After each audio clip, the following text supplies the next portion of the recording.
New cars, Dodge, an American Revolution. By Bud Light, the less filling light beer with the first name in taste. And by Holiday Inn Hotels. Holiday Inn is a better place to be. Welcome to Cleveland Stadium, Cleveland, Ohio. The Browns against the Patriots. Hi, everyone. I'm Todd Donoho, along with Reggie Rucker. Reggie, we know we're going to see a good defense today because the Browns are ranked #1 in the AFC in defense. Todd, it should be an exciting contest. The explosive, quick strike quality of the New England Patriots versus the bump and run style of Dixon and Minifield, the Browns cornerback. Well, the Patriots are quick strike because they've got a quarterback who has definitely arrived in the NFL, Tony Eason. An emerging young star, Tony Eason, very mobile and very intelligent passer. Here he hits the speedster from Tennessee, Stanley Morgan, just back from a hamstring injury. On the other side, though, the Browns quarterback, Paul McDonald, sacked 11 times last week against Kansas City.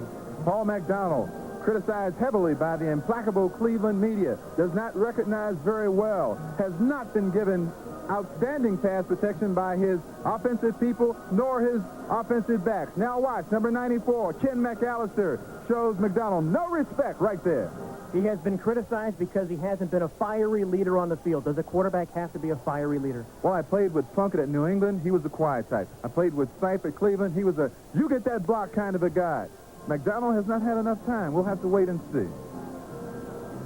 Weather conditions, it rained this morning, a 90% chance of rain during the afternoon. How does that affect the New England quick strike force? Well, we'll have to talk about that as we go along, Todd, but more importantly, it affects the place kickers in this ball game. I talked with Tony Franklin, and he said, the field is wet. I'm a barefooted kicker. It gives me problems. On the other hand, there's Sam Rutigliano. On the other hand, Matt Barr says, hey, this is as good as it's going to get here in Cleveland this time of the year. There's Ron Meyer from Westerville, Ohio. That's just outside of Columbus, Todd, down around your territory. Just down the road from Cleveland a little bit here, so kind of a homecoming for Ron Meyer. And we're ready to play football. Steve Cox will kick it off for the Browns.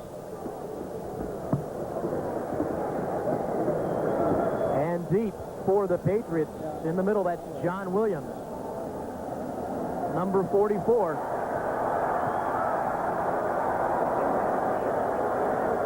Williams about 4 yards deep, and he'll take it out. And he only brings it back to the 17-yard line.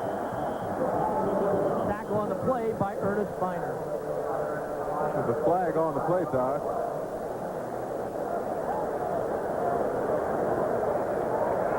Illegal use of the hand, so that will back the Patriots up even more. And there you see their quarterback, Tony Eason, coming out. Illegal block in the back, number 54 during the run back. Half the distance to the goal line on the 7, first down. The Patriots offensive back, Eason, with the big week last week. Mostly Tutupu in place of Tony Collins, and then the quick strike men, Stephen Starring, Stanley Morgan. And that big offensive line anchored by John Hanna.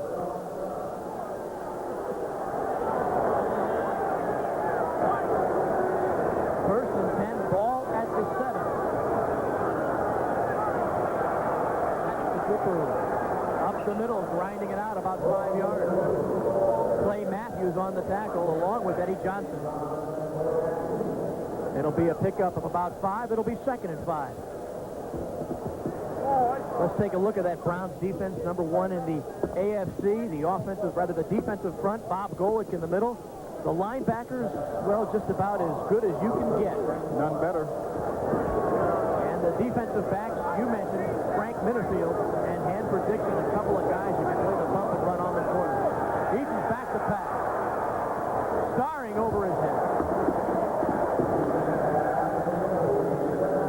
Stephen Starring, number 81. Very talented young receiver from McNeese State. 4'3" in the 40. Very acrobatic type of player. We talked about those defensive backs for the Cleveland Browns. Again, Reggie, you like the corners. Minifield and Dixon. Minifield and Dixon play bump and run. They go with you wherever you go. If you go to the men's restroom, they'll probably go there with you. And Don Rogers, the #1 draft choice, keep your eyes on him. He's 2nd on the team in tackles. 3rd down, 5 yards to go.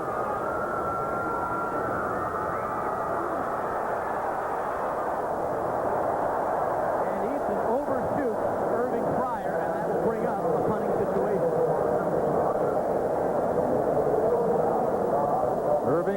#1 pick in the draft. Outstanding speed from Nebraska. It's a game-breaking type of player. Here's number 80 coming in motion. There's Dixon blitzing behind Fryer. He's wide open. No one takes Fryer. Eason throws the ball a little bit hurriedly, and that's due to the Browns' pressure up front. So it's 4th down, 5 yards to go. Dwight Walker is deep for the Browns. Luke Prestridge, the punter. Prestridge has never had a punt blocked. He gets rid of it very quickly. Walker fair catches the ball at the 50-yard line. And that's where the Cleveland Browns will put the ball in play. 38-yard punt for Prestridge. This telecast is presented by the authority of the National Football League and is intended for the private use of our audience. Any rebroadcast or other use of this telecast without the express written consent of the Cleveland Browns and the National Football League is prohibited, and right away, the Boo Birds are out for Paul McDonald. Well, you haven't arrived in this league as a quarterback unless someone boos you.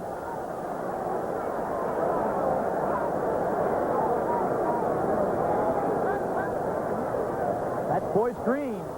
And Boyce Green running hard for about 6 yards. Kenneth Sims on the tackle.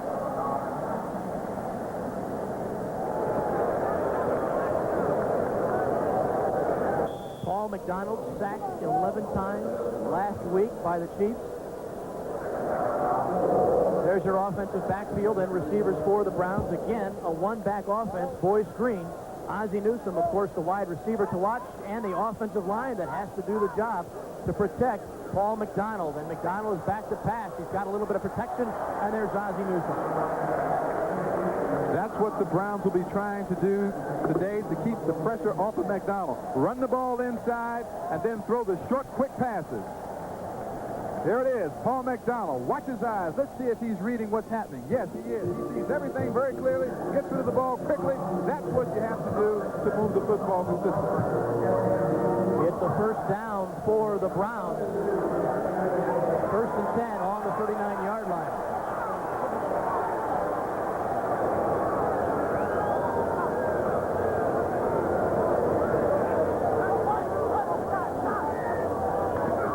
Boyce Green, left side, and Boyce Green running hard to the 35-yard line. Don Blackman and Larry McGrew in on the tackle. Boyce Green is playing in place of the injured. We take a look at the Patriots defensive line. Ken Sims, #1 pick in the draft a few years ago.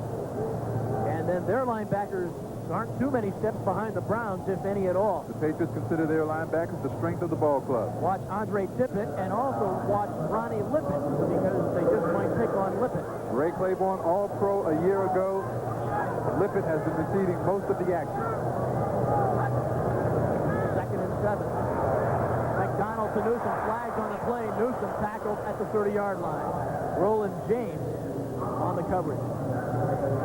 The Browns first off are doing a nice job of protecting McDonald, but apparently they're using some rather devious means to get the job done. Like using your hand. Here's Newsome running what he does best, the option route. There it is, right there. Good catch. Brace for the hit. All for naught. Holding on the Browns, and that'll back them up to the 46-yard line. I was just getting ready to mention, or I mentioned earlier, Todd, that Mike Pruitt is out of today's ball game. He has a full calf muscle. Boyce Green will receive the action. Two-back offense now. Ernest Biner in the backfield with Boyce Green. McDonald has time. Gets the ball out to Dwight Walker. Is it an incomplete pass or a fumble?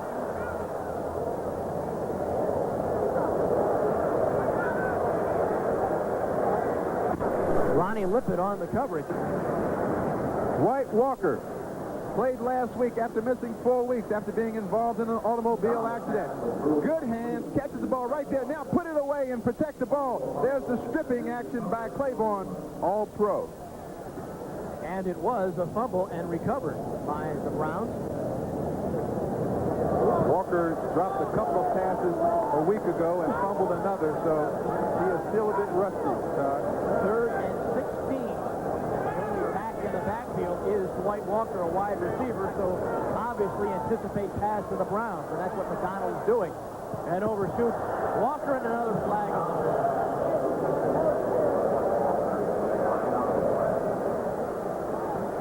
47% of his passes completed. Paul has a 48 ranking. Offense holding, penalty refused, 4th down. Doug Deacon holding. It's refused, and it's a 4th down situation and a punting situation. We mentioned the rating by McDonald, 48.4, which is last in the American Football Conference, but it's not entirely his fault. Everyone is involved. The offensive line, the backs, and the receivers. Steve Cox will punt for the Browns, and deep for the Patriots, Irving Fryer.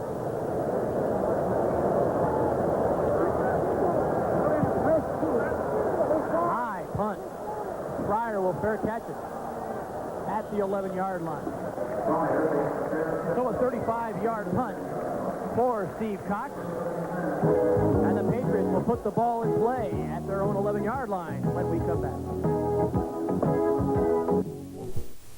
Tampa Bay. 22 yards. He's 44 yards behind Jim Brown's record.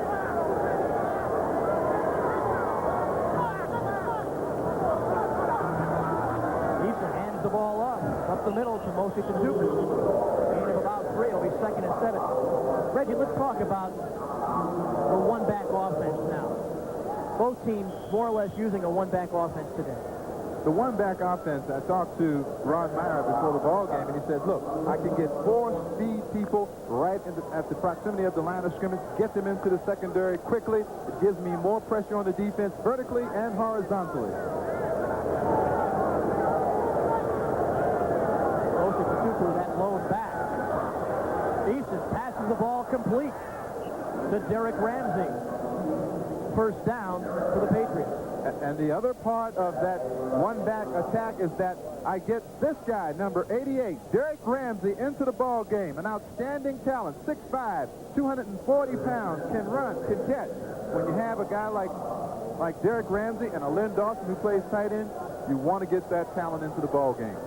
1st down for the Patriots, 25-yard line. That's Ramsey in motion, and that's Tutupu up the middle, a gain of 3. Tackle by Eddie Johnson.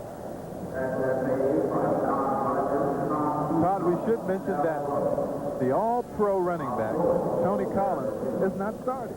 That's because Mosi Tutupu runs very well tackle to tackle. Meyer says, look, Collins has been dancing in the hole. He's not giving me the productivity. I don't care if he is an all-pro. I want somebody who's doing it for me right now. Well, in the one-back offense, too, is it easier for that back to hit up the middle and pass to the outside? It's easier if you've got Hannah and Holloway blocking in front of you. 2nd down, 7 yards to go. Eason has time, complete again to Derek Ramsey, and another 1st down for the Patriots. Cousineau on the tackle. Well, that's what Ramsey does so well. He picks the spot. Take a look at it from behind the offense. You'll see the very big offensive line of the New England Patriots. They average 280 pounds. No one is near Tony Eason. He can pick and choose, and he chooses Ramsey. 1st and 10 Patriots. That's Tutupu for about 3 or 4. Eddie Johnson again in on the tackle along with Al Gross. If you're going to defeat this outstanding defensive talent of the Cleveland Browns, you're going to need outstanding play in your offensive line. Hannah, some call the greatest offensive lineman who's ever played the game. Holloway, 6'7", 285 pounds. Tremendous thrust in their offensive line. 2nd down, 6 yards to go for the Patriots. Eason the pass again. The blitz is on, and Tutupu drops the football. Chip Banks on the coverage.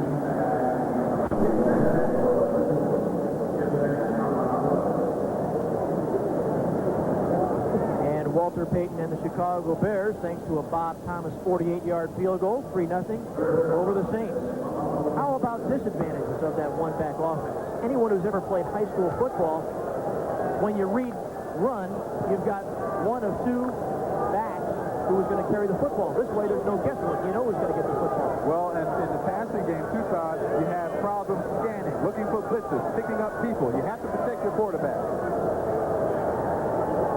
Third down, 6 yards to go. Ball on the 43.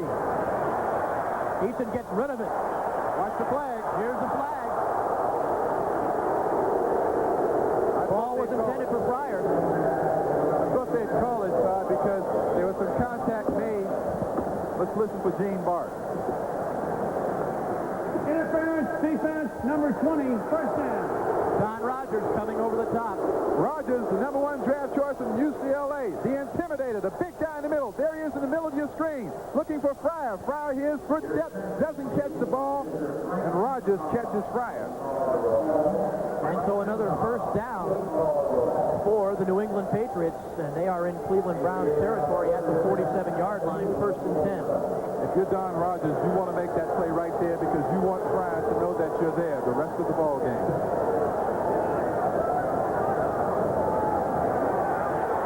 They're going deep to Starring. Overthrow. Frank Minifield, again, 1 for 1. That's what we call progression expression, Todd. All right. How about the Rucker dictionary? Let's bring it out. Progression expression. Yeah, Minifield, who has great speed, matched one-on-one with Stephen Starring, and it's just a fake of an inside route, which Starring had been running, and now he goes deep off of that pattern. That's the progression expression we talk about. A series of plays setting up a play. Exactly. Tony Collins now in the backfield for New England, and that is Collins left side. And he lunges ahead for a couple of yards. And for Dixon on the tackle. That's why Starring lost his position. Dancing in the hole. You don't need that. Get into the hole. Get to positive yardage. Get upfield. They have so much explosiveness in their offense. They don't need people running around in the backfield. They need straight up the field running. 7 minutes to go in the first quarter as Ron Meyer looks on. Scoreless in Cleveland between the Browns and the Patriots. Third down, 7 yards to go. 5 defensive backs in the game for the Browns.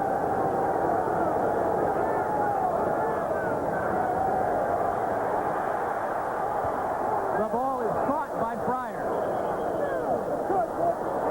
And it's a first down for the Patriots. Bob Golick putting on a lot of pressure on Eason that time, but Tony got rid of the football. Golick did have a lot of pressure on Eason, but that's the trademark of Eason. He gets rid of the ball very quickly. Denver leading Detroit. Sammy Winder, a 1-yard touchdown run for the Broncos. Nick Lowry, a 31-yard field goal. Kansas City on top of the Jets. Washington leading Indianapolis. Joe Theismann, Art Monk, 10-yard touchdown pass. Mosi Tutupu back in the football game. For the Patriots, as Tutupu gets the ball right side, can't turn the corner. No gain. Todd Rogers on the tackle. Come out. We'll call it a gain of about 1. When you run outside against the Cleveland Browns, you're asking for trouble. The Browns linebackers, they're none better in football. This is what they do best. They run down people. Look at Banks, 56. Cousineau, 50, making the tackle. You can't run outside on the Cleveland Browns. Tutupu now 5 carries for 19 yards. Second down and a long 8 to go.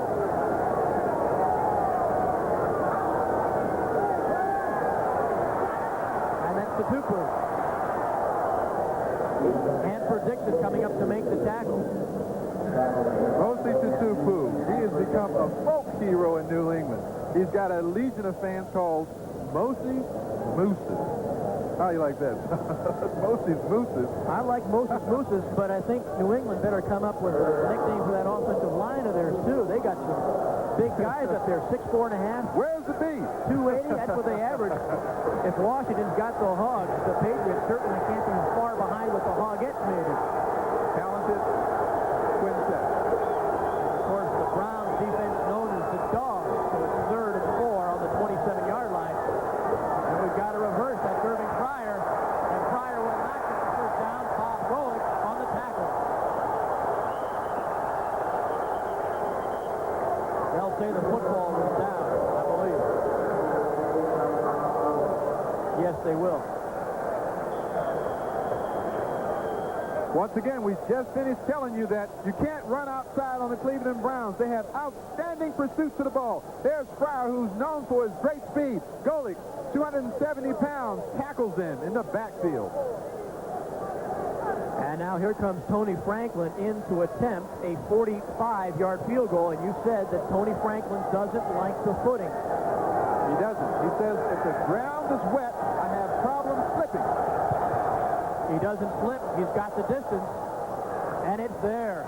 A 45-yard field goal by Tony Franklin puts the Patriots on top 3-0. 4 minutes, 1 second to go here in the first quarter in Cleveland. Franklin's longest field goal of the season, 45 yards. That type of kick will give him great confidence the rest of the afternoon, even though the conditions may get wet as we go along. Ernest Biner and Bruce Davis beat for the Browns. And that football is going to stay in bounds, and Ernest Biner tackled at the 5-yard line, and a disastrous way to start a drive for the Browns. And we'll be back after this and see what the Browns can do with the football.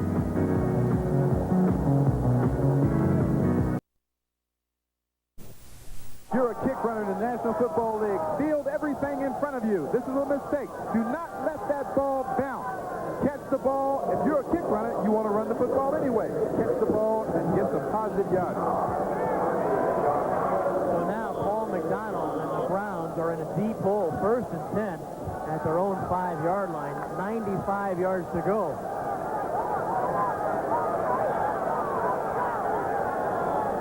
And Boyce Green's feet are in the end zone. Malone back for the Browns. Now we're going to have a flag on that play, I do believe. Either that or somebody got off with a quick start on that left side of the Cleveland Browns line. Larry McGrew in on the tackle. Let's go to New York City now. NFL 84 update. And here in Cleveland, New England leads the Browns 3-0. 2nd down, 6 yards to go.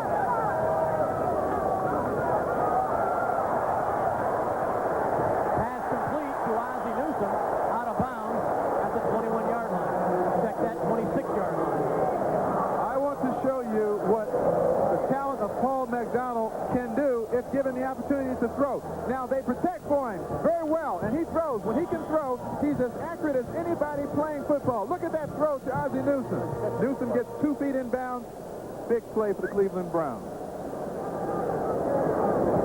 So it'll be 1st and 10 for the Browns as they get out of that hole from their 5-yard line. That was a big play. Now Paul McDonald and company has some operating room.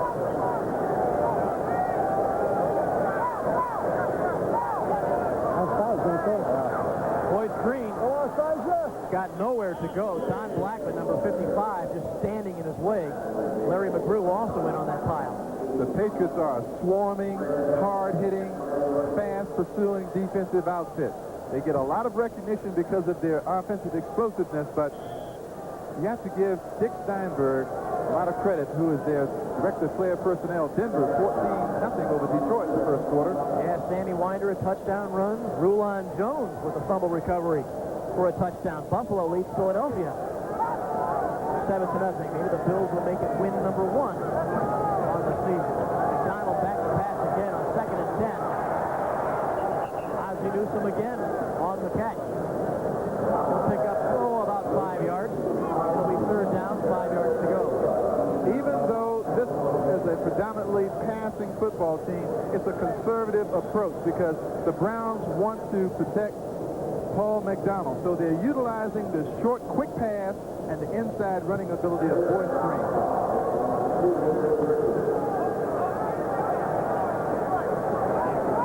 3rd down, 5 yards to go for the Browns. They need to pick this one up to keep the drive alive.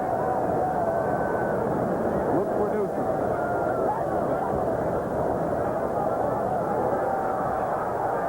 Going deep to Darrell Harris.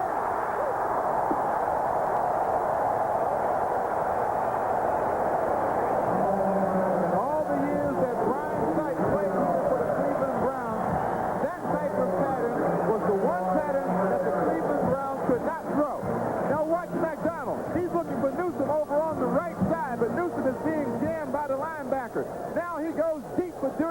who's gotten around the defensive back and is in the seam. That takes an outstanding throwing arm to make that type of play. A 34-yard pickup for Duriel Harris and the Cleveland Browns. And Paul McDonald's looking pretty good to this point. This has got to be a real confidence booster for him. 11 sacks last week. McDonald wants to pass again. He's got Harris again. And Duriel scampers for the first down.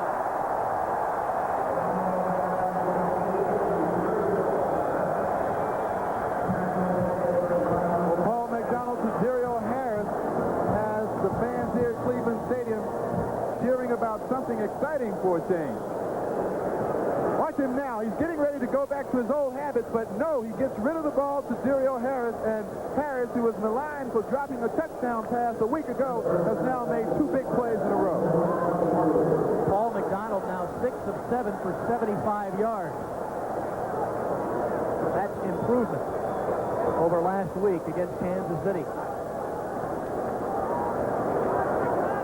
That's Boyce Green, left side of the 20-yard line, and now we're going to be in that new side as we're at the end of the first quarter. That's a portion of the field, Todd, that I used to hate getting into. The sod is soft and soggy, and it's very difficult to gain any kind of traction. New England 3, Cleveland nothing.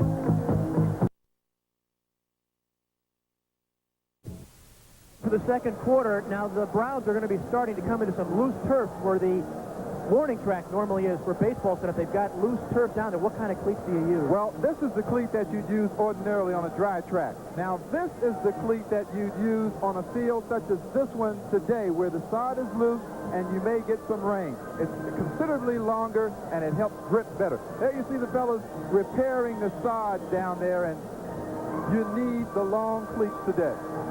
And again, when we move in closer to around the 5-yard line, you'll see the strip of grass that is covering what is normally the warning track when the Indians play baseball here.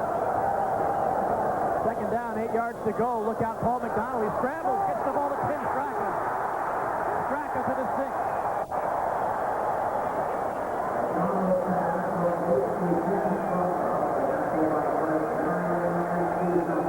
Tim Straka just recently activated because Harry Hope, the other tight end, is out with an injury. Makes a big play here, but the key to that play was McDonald's elusiveness. He said 1 week ago, hey, I can't become mobile in a week. Well, apparently he did. What a turnaround for Paul McDonald. A disastrous week last week against Kansas City. This week he's 7 for 8 so far, and he's got the Browns moving. And don't forget, this drive started at their own 5-yard line. My, oh my. Boyce Green to about the 5-yard line. Steve Nelson in on the tackle. The Cleveland attack, once it gets down into the scoring territory, down inside the 10, has had problems scoring via the run because their offensive line personnel are basically pass blockers, Todd. They do not run block as well as they would like to. So I think if they're going to get into the end zone here, it will be through some type of short pass. And as you can see, the Patriots aren't exactly easy to run against. Getting down close to the goal line. Boyce Green on the draw, gets inside the 5 to the 2. It'll be third down and 2 yards for a touchdown. They might miss Mike Pruitt in this area. Pruitt, who is 230 pounds and is a bull of a runner inside the 5-yard line, will not play today because of an injury, and Boyce Green, who is a lighter running back, will have some trouble moving these big people down in this area. Speaking of injuries, Miami at Pittsburgh. Pittsburgh quarterback Woodley out with a slight concussion. Malone is now at quarterback for the Steelers. That's an important game that both the Patriots and the Browns will be watching this afternoon, and we'll watch it for you. Flag down, Duriel Harris, touchdown. Let's see what the flag is about. Illegal procedure against the Browns.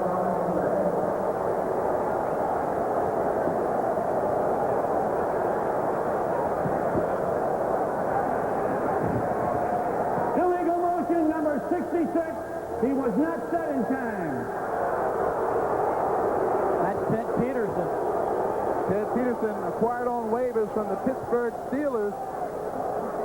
On the left side of your screen, sets the illegal procedure. Here's Durio Harris, in some measure atoning for the touchdown catch that he missed a week ago. Too bad, Durio. You'll have to do it again. Third down, 7 yards to go for a Browns touchdown.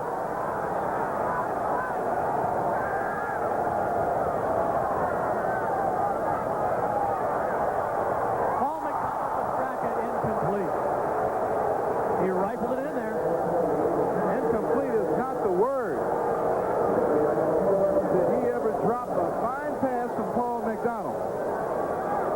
Look at it from behind the offense once again. McDonald reading as he drops, sets up excellently. Watch the throw. Beautiful, tight spiral right in the hands of Tim Brackett. I think it got there a little too quick for Brackett. He wasn't ready for the football. Whatever the case, it will bring on Matt Barr for a 25-yard field goal attempt. And we have a tie football game. So with 12:37 to go in the second quarter, tied up in Cleveland. Along with Reggie Rucker in Cleveland, tie ball game 3-3. We'll also be keeping our eyes on Miami and Pittsburgh. If Miami loses and New England wins, the Patriots are just a game out of first place. On the fighter this time. John Williams catching the football 5 yards deep in the end zone. He'll leave it there. The Patriots will take over 1st and 10 at their 20 when we come back.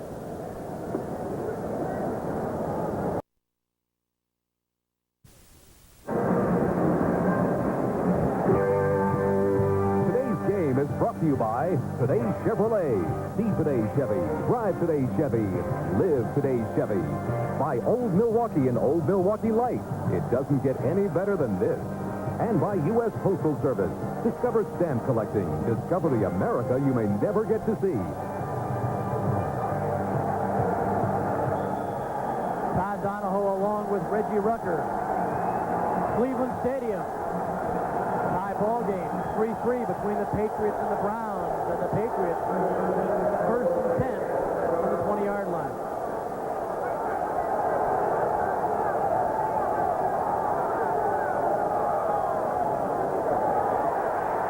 Eason is back. Chip Banks and Reggie Camp coming in to make the sack. Camp, the Browns' best defensive end, is hurt on the play, but on your left side of the screen, watch number 56, Chip Banks, All-Pro 2 years in a row. All over Tony Eason along with Reggie Camp. There's the collision between Banks and Camp. Camp is hurt. Well, he picked himself up and dusted himself off. He's still in the ball game. It'll be 2nd down, 17 yards to go. 9th sack of the season. Registered by the Browns. And look out again. Reggie Camp again. One of the problems with the one-back offense is that you do not have excellent pickup schemes. With only one back in the backfield, you have one less back to protect your quarterback and to pick up blitzes. Watch it now. There's the stunt inside by Pazzulli, number 72. Number 56, Banks on the outside. Camp, 96, makes the tackle. And the Browns are all over Tony Eason, and the crowd is going wild. They love defense in Cleveland. Ron Meyer doesn't like what he sees. 2 sacks in a row. Raw to the Tupu. And Mosley gets to the 6 or 7-yard line.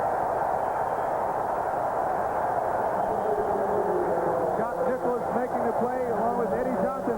That's the problem with Tupu. There was a lot of room to run on the outside that Tony Collins perhaps could have made something out of, but Tupu does not have the great speed. Here it is. It's a draw play. They're trying to take advantage of the hard rush by the Browns. You can see running room to the outside, but Tupu does not have the speed to get there. It brings up 4th down and punting situation.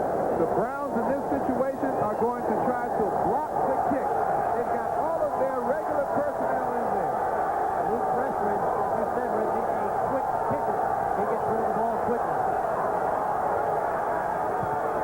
it off. It's a low spiral to Dwight Walker. Walker will have an opportunity to return it to the 32-yard line, and the Browns have excellent field position. A 40-yard punt, a 14-yard return, and the Browns are in business at the 32-yard line.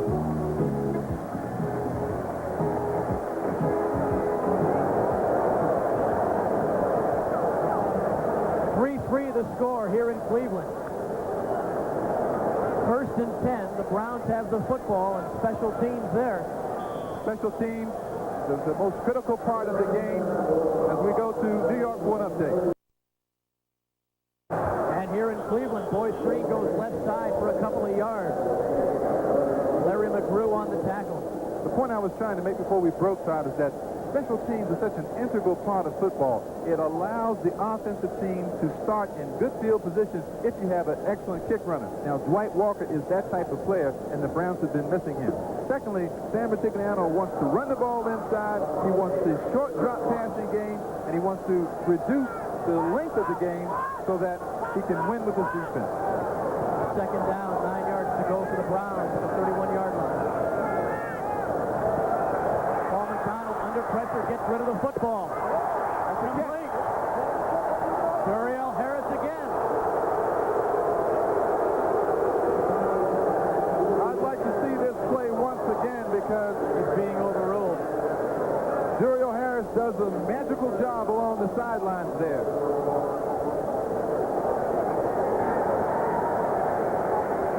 The receiver caught the ball after going out of bounds. The ruling is incompleted forward pass. Okay, I think he is in bounds when he makes the catch, but they say he had already run out of bounds prior to the catch. To take a look at it, right there on your sidelines, you don't see it, but he did get his feet in time, but he had already stepped out of bounds prior to the catch, which makes him an ineligible receiver. The back judge, Jimmy Rosser, making the call. Third down, 9 yards to go.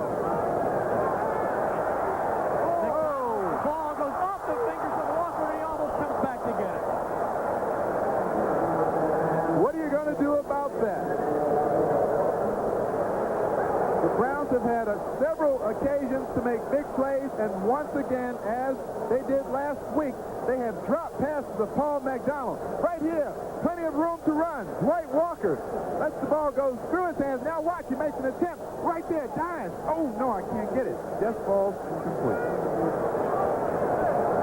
So that'll bring on Matt Barr, who will attempt a 48-yard field goal. He's got it. Plenty of distance for Matt Barr, a 48-yard field goal. As the Browns take a 6-3 lead, we've got some pushing and shoving going on the field. Matt Barr, batting earlier in the season, has now gone on to become exactly what he is. A very accurate and imperturbable player in the clutch. We'll be back. Stadium, the Browns lead it 6-3 over the Patriots. Other scores from around the NFL, Chicago leads New Orleans 6-0. Miami, Pittsburgh, scoreless. Denver over Detroit, 14-7. Dallas has come back to tie St. Louis. Kansas City leading the Jets 6-0. And Washington and Indianapolis 7-7. Minnesota leads Tampa Bay. And Buffalo looking for its first win of the season against Philadelphia, tied 7-7. Indianapolis team is a favorite of our producer Ron Kershaw. He loves that running attack. John Williams again wisely downs the kick of Steve Cox, 5 yards deep into the end zone. And we've got more pushing and shoving and flags on the play. It's simply uncalled for what's going on now on the football field. Biner, number 44 of the Cleveland Browns, was involved in a meaningless pushing match that grew worse as the players began to hit each other. You cannot indulge yourself in that type of activity when you have a game that means as much as this one does to the team. Face mask and thrown into the ground. 10-yard penalty. Half the distance to the play.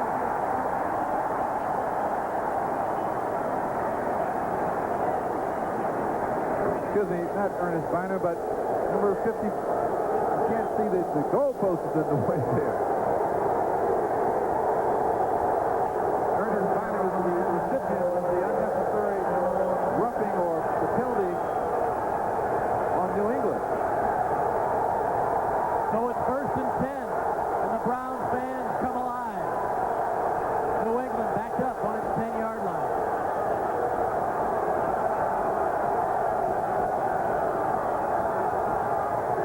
Tupu for 2 yards.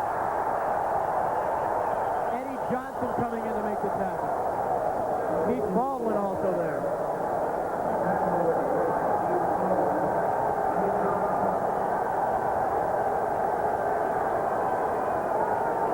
Stanley Morgan, number 86, and Hanford Dixon, number 29, involved in some pushing and shoving.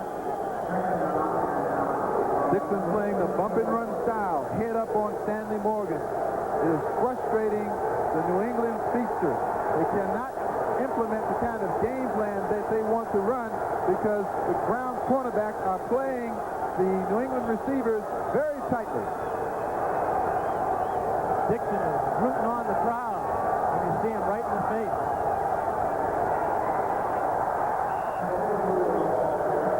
Tupu, the ball carrier, for the 25. It'll be 3rd down and 5 yards to go. Cousineau in on the tackle.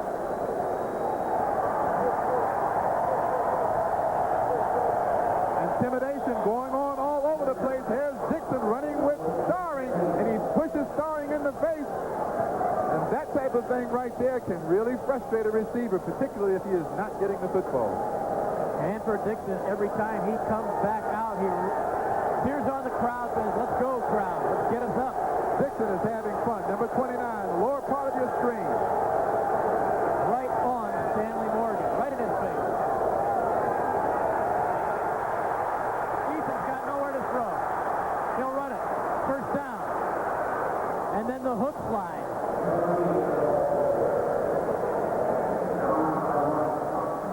Tony Eason. What a brilliant young player Tony Eason is. Very mobile. He has what I call escapability. All receivers are covered. Now, here is the one valuable asset when done at the proper time can be a godsend. Watch Eason run for the 1st down, and that brings New England out of a big hole. A 19-yard gain for Tony Eason. 1st and 10, ball at the 34.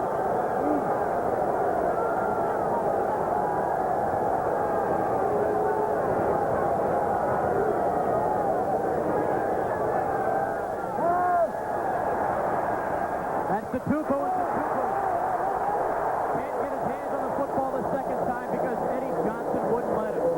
In Cleveland, they called the defense the dog, and the dogs are barking right now. New England receivers are looking for Browns tacklers all over the field, and they are not concentrating on catching the football.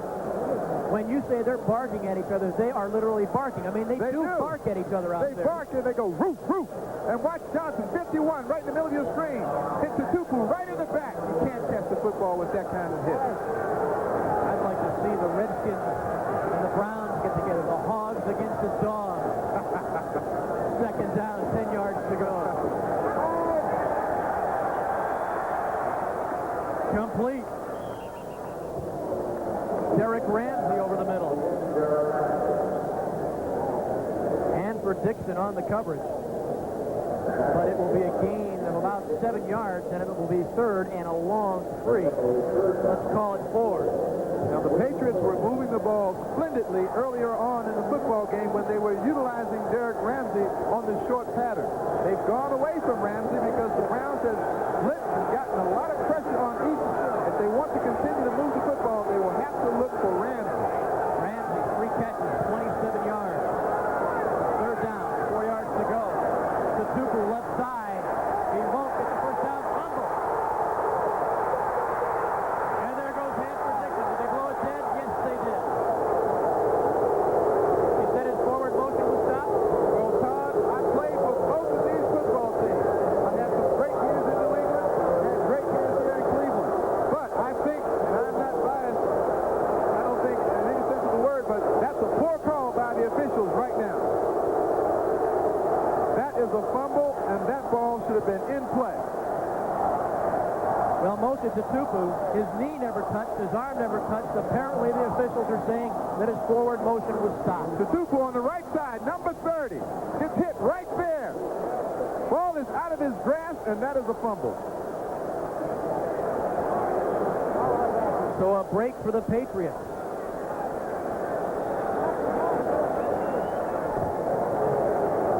We've got a flag down at around the 25-yard line. about 30 yards away from the play.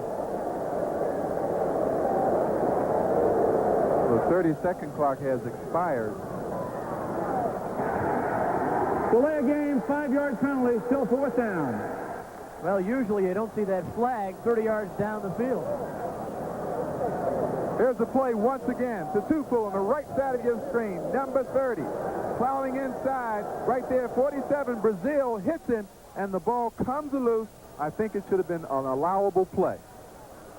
Well, if there was a whistle, it was a quick whistle. Dwight Walker, and he'll be down at the 29-yard line.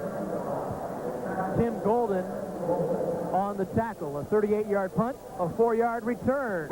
And the Browns will put the ball in play. 1st and 10 from their own 30-yard line when we come back. That last call, Gene Boss, the referee here, is the finest official in the National Football League. He is the top-rated official in the business. He did the Super Bowl last year, so even the good ones can miss one.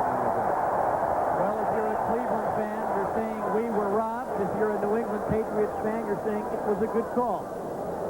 Whatever the case, 1st and 10, 30-yard line. Browns have the ball. Imperial Harris in motion. They give us the Boyce Green left side, and Boyce Green has got about 6 yards. Larry McGrew on the tackle.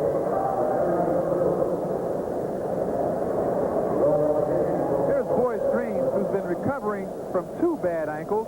Replacing the injured Mike Pruitt, gets outstanding blocking on the left side from Stracker, Deacon, and Robert Jackson. And number 66, Ted Peterson, out there leading the way, too. So good line action from the Browns. Do you believe a former Pittsburgh Steeler is wearing the orange and brown of the Cleveland Browns? 2nd down, 3 yards to go. Green again up the middle. 1st down, Browns.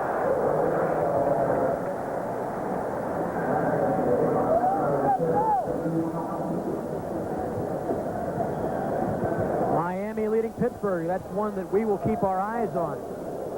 Here in Cleveland, and Kansas City leads the Jets 9-0.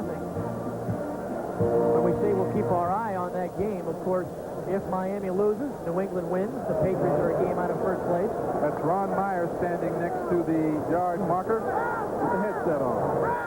And if the Steelers lose and Cleveland wins, the Browns are just a game out of 1st place.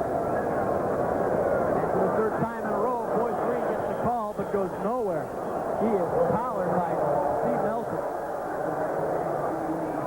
You get a chance to see the offensive strategy of Sam Rutigliano, particularly in this series. The progression expression of the Cleveland Browns. They have a 6-3 lead. They have a very tentative quarterback who's had a lot of sackings in the past. Now they want to control the football. They want to run tackle to tackle, reduce the time on the clock, allow their defense to control the football game. 2nd down, 10 yards to go. Ernest Steiner now in the backfield, along with Boyce Green for the Browns. McDonald under pressure. He gets the ball off. Brian Brennan. Broken hand and all.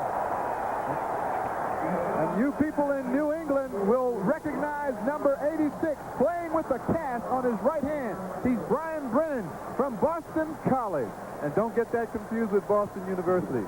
Okay, so but number 86 played with the Heisman Trophy candidate from Boston College, Doug Flutie, comes up with an extraordinary play and a very big one right now. You see the cast on his right hand as he runs down the sideline.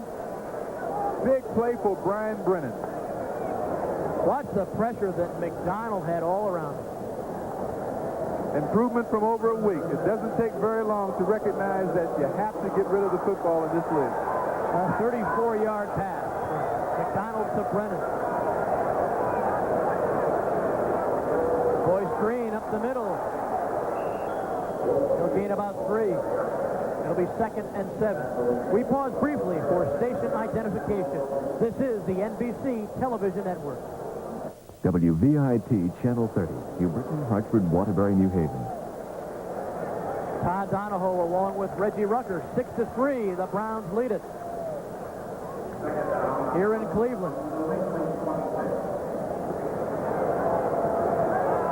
Second down, 7 yards to go.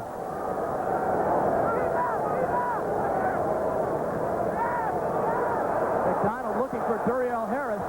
He's got it.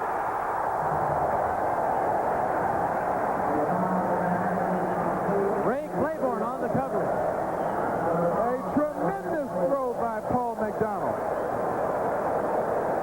This pass cannot be described in any other fashion, Todd. I have not seen a quarterback in Cleveland throw any type of pattern like this. Top of your screen, number 84, Duriel Harris runs off Claiborne. Now he comes back. This is a 35-yard pattern to throw. I don't know what the total distance is, 24 yards, but you have to throw a pass like that about 35, 40 yards for a 24-yard gain.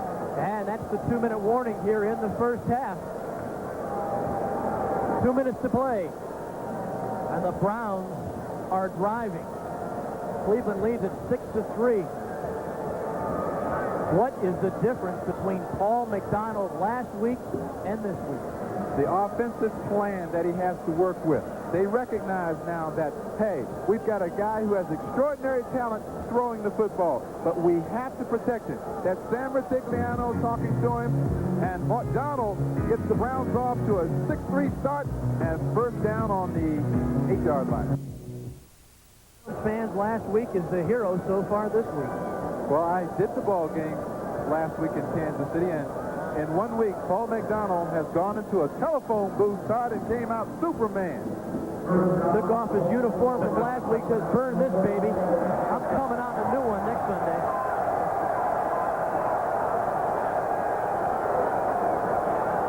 First and goal on the 8. That's Boyce Green. Green will lose a yard, maybe 2.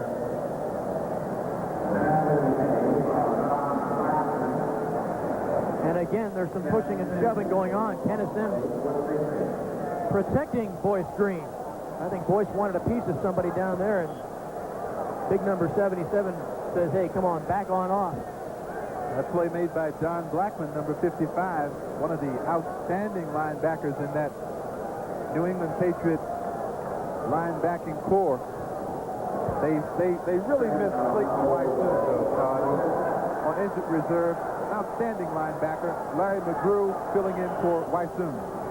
And now timeout for Paul McDonald. Well, he let the clock tick about 30 seconds. 1:15 to go now in the first half before he decided to take the timeout. So 1:15 to go. Browns lead at 6-3, but they are driving.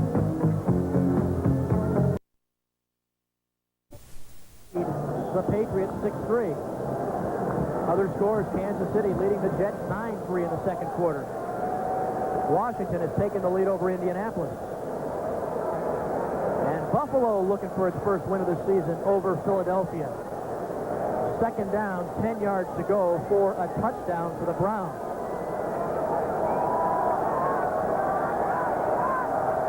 NFL 84 coming up at halftime. Bob Costas, Ahmad Rashad, Pete Axel, who took Cleveland in the 2 points today. That's looking like a good pick. And we've got flags on the play.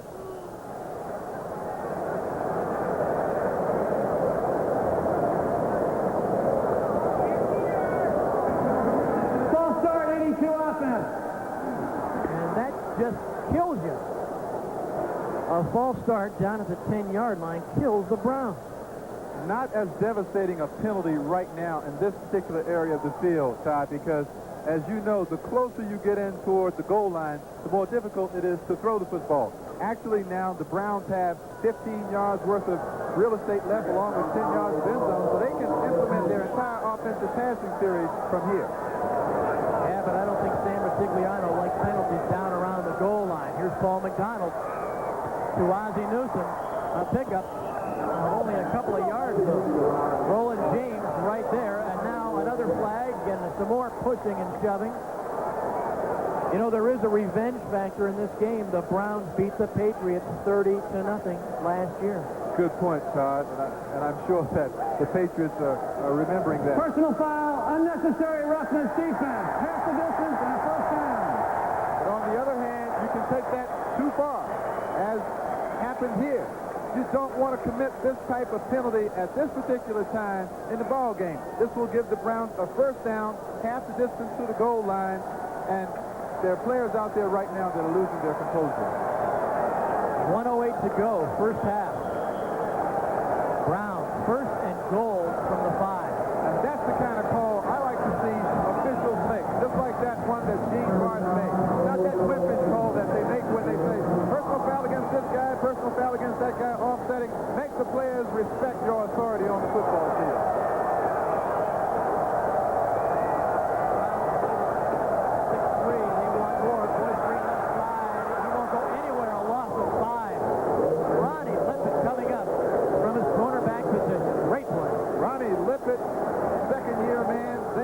Is the best tackling defensive back on the New England Patriots roster, and you're going to get a chance to see it right now. Boy, screen. Veers inside, back outside. Number 30. Here's Lippett. Number 42. Head down, pitches perfect tackle. Gets Boyce Green in the backfield, drops him for a loss. 50 seconds to go in the first half. The Browns have taken their second time out. They've got one left. Sam Ratigliano trying to figure out how can we get the ball in the end zone. We were down here once before. We couldn't punch it in. We're down here again, and we can't punch it in.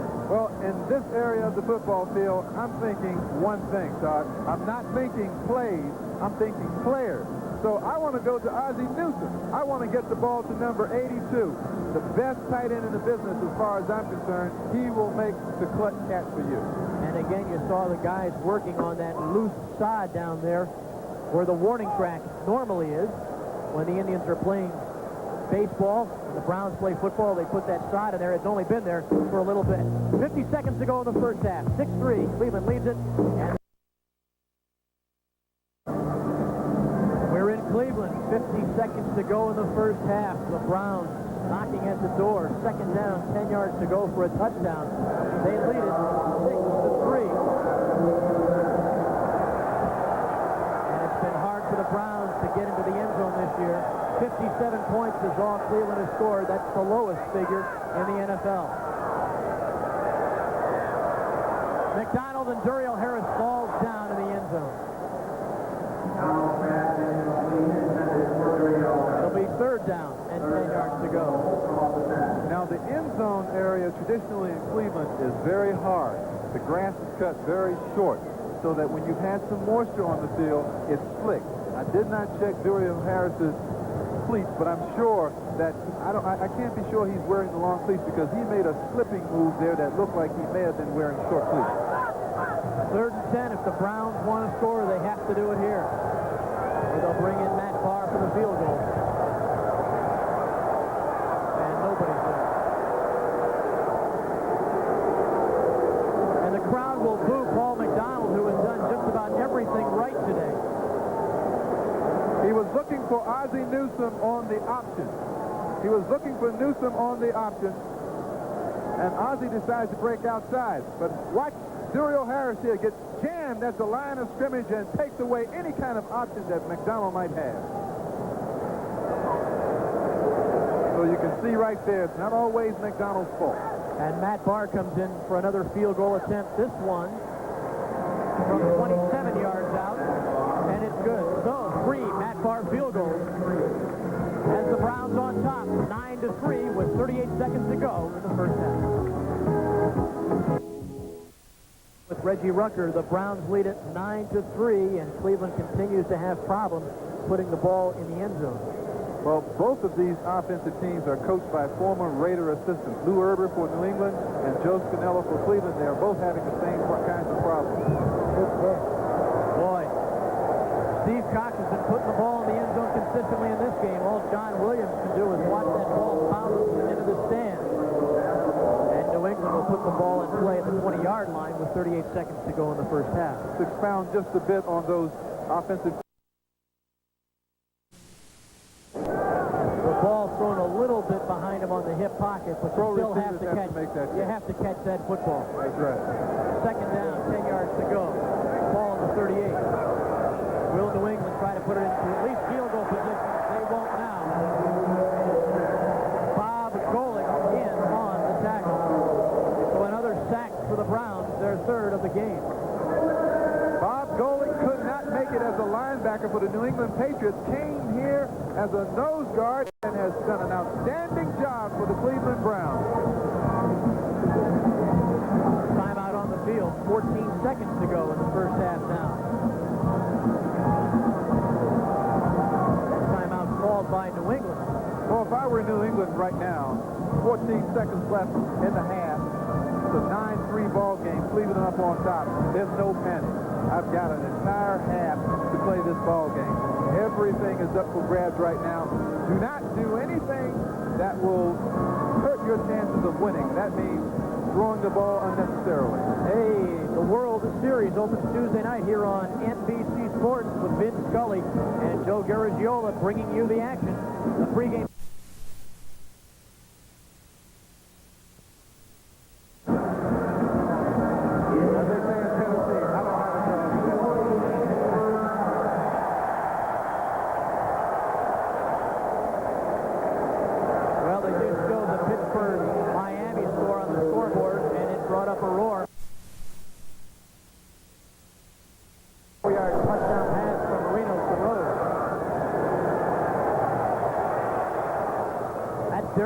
Again, he has been the #1 receiver for Tony Eason this afternoon. Clay Matthews on the tackle. Timeout again for New England. 6 seconds to go in the half. Well, can you get down one play and get into field goal position in 6 seconds? Well, with the kind of speed that New England can put on the field, if they utilize their 3 wide receiver set and run the alley-oop pass down either sideline, there's a chance for a miraculous play of some kind. Once again, the big offensive line of New England. Still, the Browns are getting pressure. You saw number 96, Camp, run by Eason. That's Derek Ramsey, number 88, big fellow from Kentucky. Used to be a quarterback. Boy, I hate to have to tackle that quarterback. He's a load to tackle.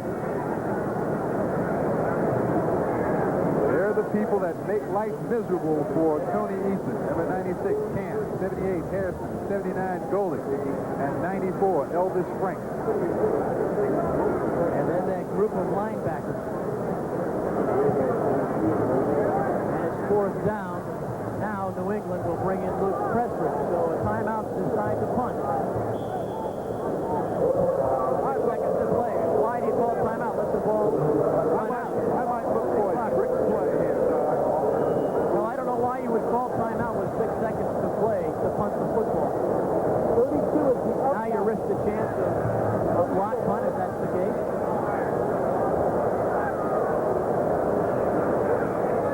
You will punt it. And it was almost blocked by Clay Matthews.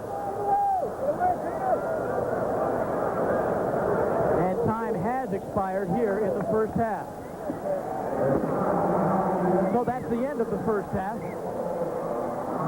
And the score, well, the Browns lead it 9-3. What can you say for the first half on this one, Reggie? Well, it's a game that's been dominated by the transition defense of both teams. The linebackers on both clubs have played a very dominant role. There's been good pressure on the quarterback. The receivers have been dropping passes. The skilled people look a little bit tentative. That's the end of the first half. The score is 9-3. Browns. Donoho along with Reggie Rucker, 9-3. The Browns lead it, and I would say the Browns are outplaying the Patriots, especially when you consider they had a touchdown taken back, the Duriel Harris touchdown taken back because of a procedure penalty, and then Hanford Dixon had a fumble recovery touchdown taken back because of a questionable call on an early whistle. There's a look at the stats, and Sam Ratigliano says, my best athletes are on defense. Look at the yards passing. The Patriots, 31 yards passing. This is one of the more explosive football teams in all of football, and yet the Browns have held them to 31 yards through the air. And you talk about the yards passing. Of course, last week it was Tony Eason with 354 yards passing, 31 in the first half. And it was Paul McDonald with a horrible day, being sacked 11 times. And this week, 141 yards passing. Maybe there's something to that old axiom that good defense stops good offense, no matter what sport. You believe that, Todd? Well, the good defense the Browns have been playing in this first half includes 3 sacks. And that's been a key. But don't forget, the New England Patriots, you look at Paul McDonald, number 16, the New England Patriots can strike at any minute. They can score from 90 yards out, 80 yards, whatever, and they could take the lead in this game immediately. There's Tony Eason. That's your quick strike guy right there. Don't forget, the Browns had 2 chances inside the 10-yard line to put the ball in the end zone and could not. Had to settle for field goals. Look at it this way. 1 long touchdown for the quick strike New England Patriots, and they lead the game 10-9. Getting ready for the second half kickoff here in Cleveland. 9-3. Browns lead the Patriots. The Browns will receive the second half kickoff.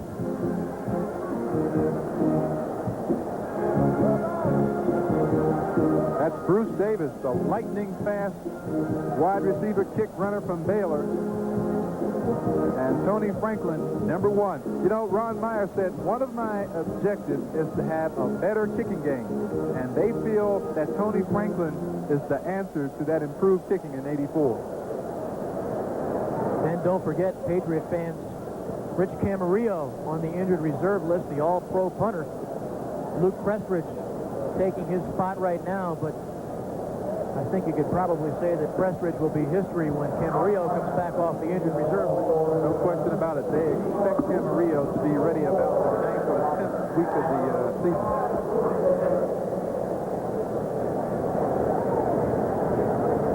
And when you speak of Prestridge or someone like that filling in for Camarillo, you recognize how important it is to have quality depth on a football team. 17.1 yards per average kickoff return. That's not very good. You want plus 20. That's right. And the second half is underway. Ernest Biner at the 10. And Ernest Biner will go over that 20-yard return mark. He'll return the ball 21 yards to the 31-yard line. Tackled by Ed Williams. And we'll come back with the Browns putting the ball in play after this.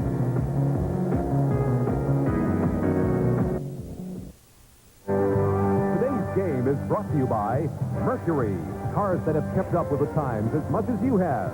By the National Guard and the Reserves, where you can serve your country while you live at home. And by NCR, who bring you a better personal computer. Todd Donoho along with Reggie Rucker. Second half just now beginning. Cleveland leads New England 9-3. The Browns have the ball first and 10, 31-yard line. Uriel Harris in motion. And Boyce Green has been a workhorse today.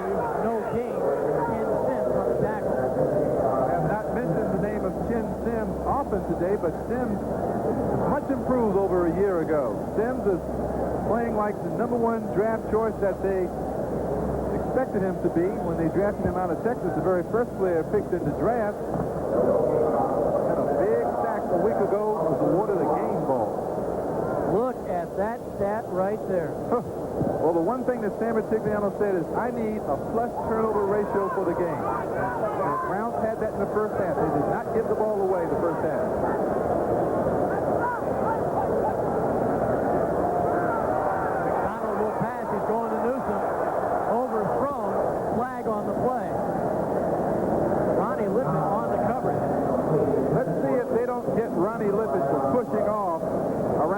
The 35, 36-yard line. We're seeing Ronnie Lippin held up Ozzie Newsome.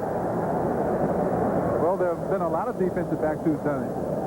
Number 42, right side, right there. Lippin pushes off on Newsome. He can't hit him anymore. Now he hits him again. That's illegal. You can't do that.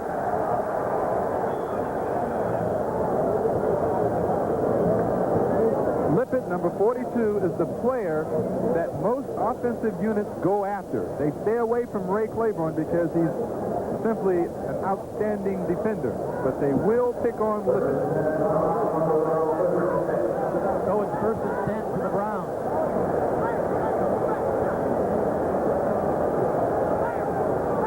Harrison motion to the near side. Play action. Over the middle, that's Uriel Harris. He'll be shy of a first down. Steve Nelson finally making the tackle after after Harris hit the ground. That's good strategy for the Browns. In the absence of any kind of effective running game, all the Browns are doing here on first down is just gaining enough quality yardage to put McDonald in a second and favorable position. Good catch by Duriel Harris. Now watch him get up and try to get some extra yardage. So you can play football when you've got 2nd and 1 and 2nd and 2. And it is 2nd down, 2 yards to go. Ball on the 44. That's Boyce Green, and Boyce will not make the first down. Andre Tippett in on the tackle. It will be 3rd and 2. The Patriots are getting ground grudgingly. Those linebackers of theirs are living up to their billing. They are excellent at stopping the run. They have stuffed up the holes all day long. Talking about some very good people inside. Number 57, Steve Nelson, has been there forever. Outstanding. Larry McGrew filling in for Wysoon. Blackman and Tippett on the outside are very good players. And we understand Walter Payton has done it. He's broken the record on a 6-yard run. He's broken Jim Brown's all-time rushing record. Pass complete to Ernest Biner. And a first down. Ernest believes the transition that he's made in the course of a week. And this game has to do wonders for his confidence. 1st and 10 Browns. Tippett blitzing. Finally the first sack of the day for the Patriots. Toby Williams.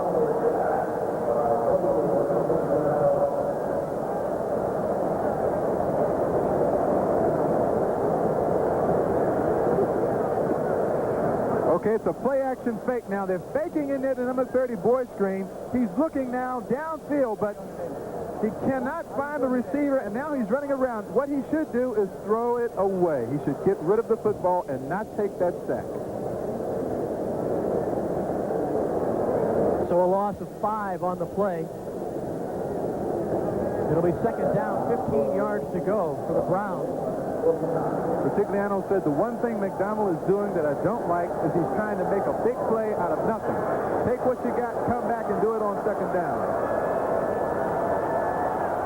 2nd and 15, overthrows Ozzie Newsome. Larry McGrew on the coverage, and I think that ball just skipped through Larry McGrew's hands.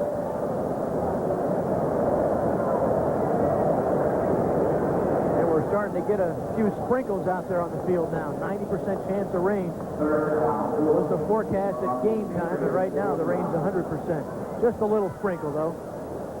That always makes a pass receiver a little hesitant. See the umbrellas up here at Cleveland Stadium? The receivers become hesitant and tentative when it rains because their fingers get slick. The grass is slick. The ball is easy to slip through the hands. 3rd and 15.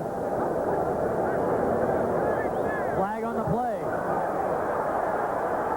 McDonald can't get away this time. Andre Tippett. Number 56, but there was lots of pressure from lots of people.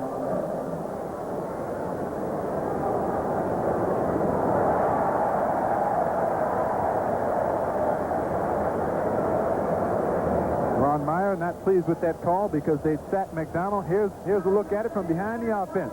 The double teams are working effectively. McDonald can't find anyone due to the outstanding coverage. And, ooh, what a big hit right there by Andre Tippett, the outside linebacker coming in on McDonald. And McDonald has felt a lot of that this year, Todd. So it's now 3rd and 10 instead of 4th and 20. So a big play.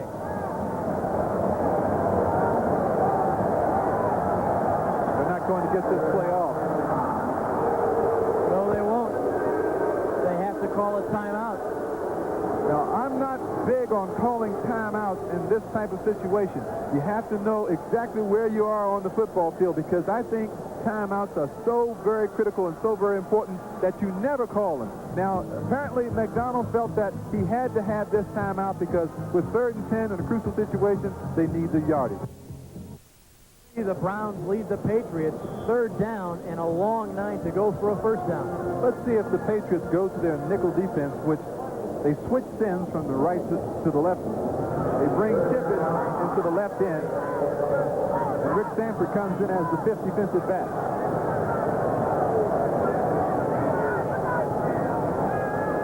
comes Tippett on the rush. McDonald gets rid of it. Complete to Ricky Feature.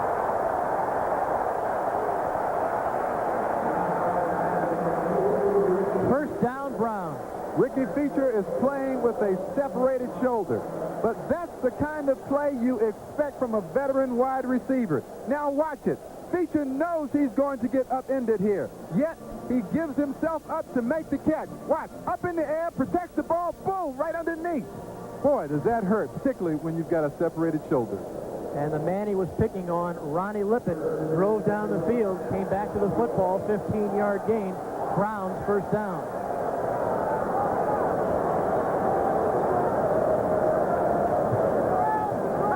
Spiner now, the lone back for the Browns. He gets the football. A pickup of about 3. It'll be 2nd and 7. Ernest Spiner, number 44. Very stockily built running back. 215 pounds on about a 5'10 frame. Look at those thighs. It's big around as some people's waist. Well, Walter Payton's got a set of thighs on him, too. And his thighs have now run for more yardage than any other man to play in the NFL. Spiner again. And Ernest goes to the 22-yard line. Ken Sims on the tackle. Again, the Browns have had 2 chances inside the 10-yard line to score. They haven't been able to get in the end zone. Let's see if there's any intimidation going. Look at that. Don't take that, Brennan. Go after him. Yes, he does. He stays right with him.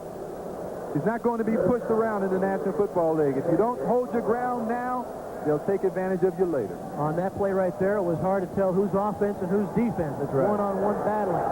See, we receivers do get involved in the heavy stuff, too, see? Flag on the play, 3rd and 3. Lots of time. Dumps the ball to Biner. He won't get first down yardage. Now let's see what the flag's about.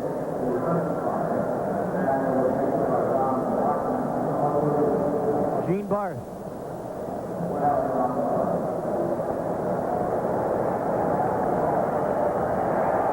For the 2nd time on this drive, offside against the Patriots, and that'll be a first down. And Todd, whenever you have a 3rd and less than 5, you are never offsides defensively. That's a cardinal sin. You cannot just give the opposing team a first down. Ron Meyer just has to be shaking his head. His team, which looked so good last week against the Jets, just can't put it together today against the Browns. Well, I think the defense of the Cleveland Browns, the Dogs as they're called, have a lot to do with that ineptitude.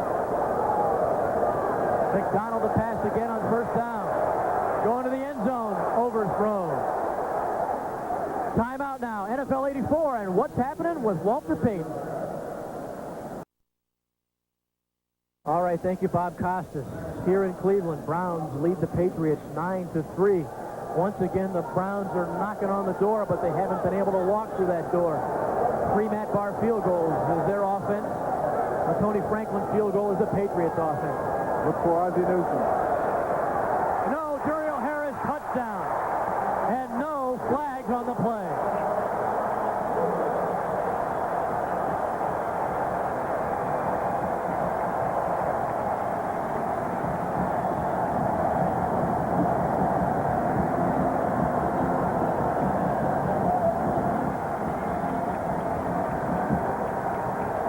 Let's watch Duriel Harris working on the best they have to offer. Ray Claiborne. Claiborne gets shielded by his own man right there.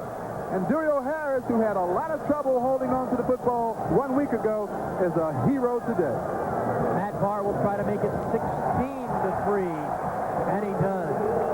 So with 9:14 to go in the 3rd quarter, the Browns boost their lead. They now lead it 16-3.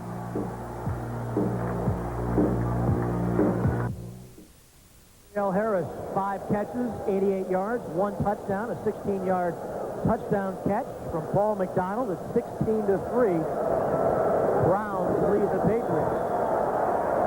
And again, a kick deep into the end zone. John Williams running it out. He's got some daylight out to the 26-yard line.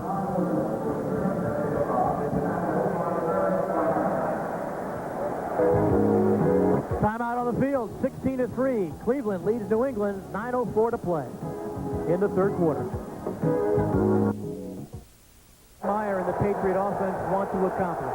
Well, they have a great comeback attack. They were down 23-0 to Seattle, then scored 38 unanswered points. Up the middle, mostly to Tupu. For about 3 yards. And that's not very explosive. Well, the important thing to remember, Todd, right now is not to panic. Ron Meyer knows that.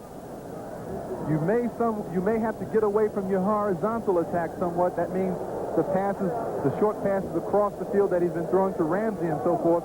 And you may want to get a little bit more towards your vertical passing game, going down the field to Morgan or Fryer or Starry. That's what he's trying to do. But he will have to pick his spots to get through those players. Well, he's got the speed for Starring and Fryer and Stanley Morgan, but we haven't seen any long passes today for the Patriots. Maybe here. Nope, dumps it off over the middle to Derek Ramsey again, and first down for the Patriots. Lawrence Johnson on the tackle. Well, any football team that can come back on Seattle and score 38 unanswered has to be a dangerous team to watch, because the Browns, if you'll recall, lost 33-0 to the same Seattle ball club. Here's Eason looking deep, but he can't find anyone. Ramsey eludes Lawrence Johnson, number 48, to make a big play. For the most part, Eason to Ramsey has been the extent of the offense today for the Patriots.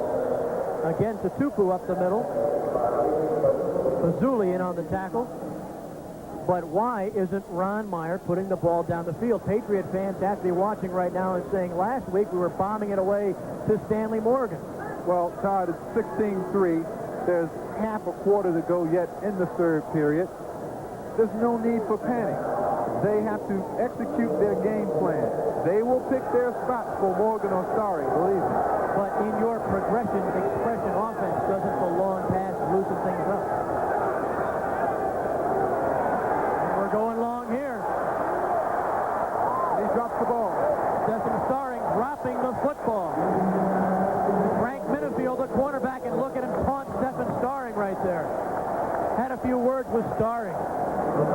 Well, this guy is a tough little cookie, number 31, Minifield. There's Dixon and Minifield doing the high five. I told you, they will go deep. There's Starring, 4-3 in the 40. Outruns Minifield right there. He's got the ball, and he drops it. And watch the taunting that goes on. You think this is an intimidating game? Look at Minifield's not finished with Starring. He said a few words, then he went back to him and said, take that. Third down. 8 yards to go.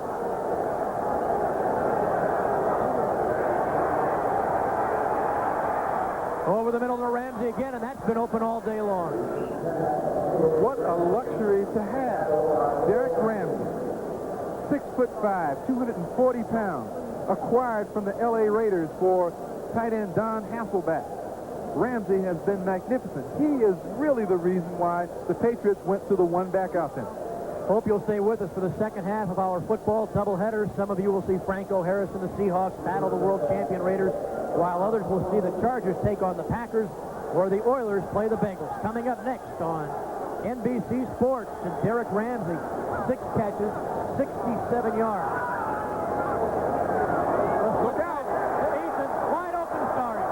If he can catch it, it's a touchdown, and it is. Todd, what did I tell you? You have to have patience. These people are a quick strike, big play offense. You can never go to sleep with this football team on the field. Well, just when I said, why aren't the Patriots bombing it downfield, Ron Meyer bombs it downfield. The play action, play, it's all it is. Tutupu fakes into the line, gives it back to Eason. Now, while this is going on, Minifield is sucked into the line of scrimmage, and Starring is catching a cold. He's so all alone. He didn't drop that one. So it's 16-9, and Tony Franklin will try to make it 16-10, but again, he is right in the middle of that new loose side.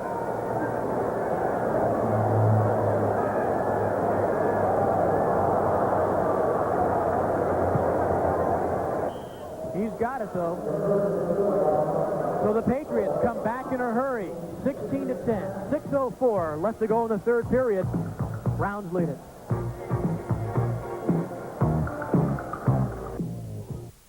Somewhat pensive Sam Rutigliano now. The quick striking ability of the New England Patriots has shown itself. Coming up next on our doubleheader, Seattle versus the Raiders. Some of you will see that one. Some of you will see the Packers and the Chargers and the Oilers at Cincinnati. Doubleheader day today on NBC Sports. Tony Franklin with a short kick. That's Finer. Finer brings the ball out to the 33-yard line. We pause briefly for station identification. This is the NBC Television Network. WVIT Channel 30, New Britain, Hartford, Waterbury, New Haven. Todd Donoho along with Reggie Rucker. Even though the New England Patriots had that quick strike ability and that awesome explosiveness, Ron Meyer would like a more consistent ball control type of offense. If you can believe that or not, Todd.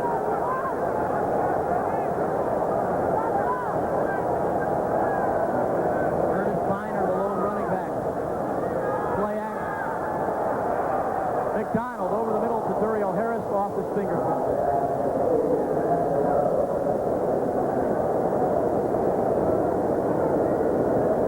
It'll be second down and 10 yards to go. Paul McDonald gets his signals from Joe Daniels, who stands on the sidelines wearing a yellow windbreaker. The yellow windbreaker is worn so that McDonald can pick him out of the crowd easily.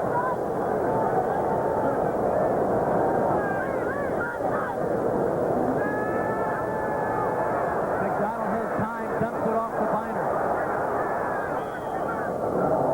Finer brought down by Larry McGrew. Scores from around the NFL. The Bears and Walter Payton winning. Miami big over Pittsburgh. Denver over Detroit in the third quarter. St. Louis now over Dallas by 4 in the third quarter. Kansas City has blown a 9-0 lead. They trail 17-9. Washington putting it to the Colts in the Hoosier Dome.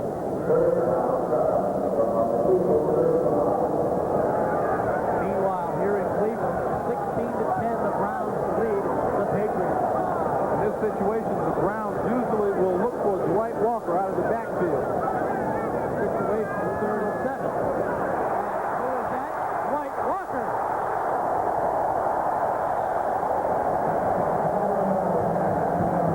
Well, thanks for calling the play for us, Reggie. 30-yard play to Dwight Walker. Multi-talented wide receiver, halfback. Just finds an opening in the defense. Right there, right up the middle. Now look for space to run. Get all you can get, Dwight. Ran down by Rick Sanford from behind. You know, Walker still has not gotten into shape. He's been absent 4 or 5 weeks. He hasn't had that recuperative ability that you need. After that 30-yard run, he could be sucking a little wind right now. 1st and 10, ball on the 40. That's Finer. For 2, maybe 3 yards up the middle. The running game so far for the Browns today has been 3 yards and a cloud of turf. There's a tie ball game going on at Tampa Bay. Buffalo looking for its first win, but Philadelphia says not today. Well, they're not running to win, Todd. Our score right here at Cleveland Stadium, the Browns 16, New England 10. They're running to what? Set up the pass? That's right. They're running just to keep the defensive ends from pushing upfield on every play. Harris in motion. McDonald rolling out to Duriel Harris in the end zone.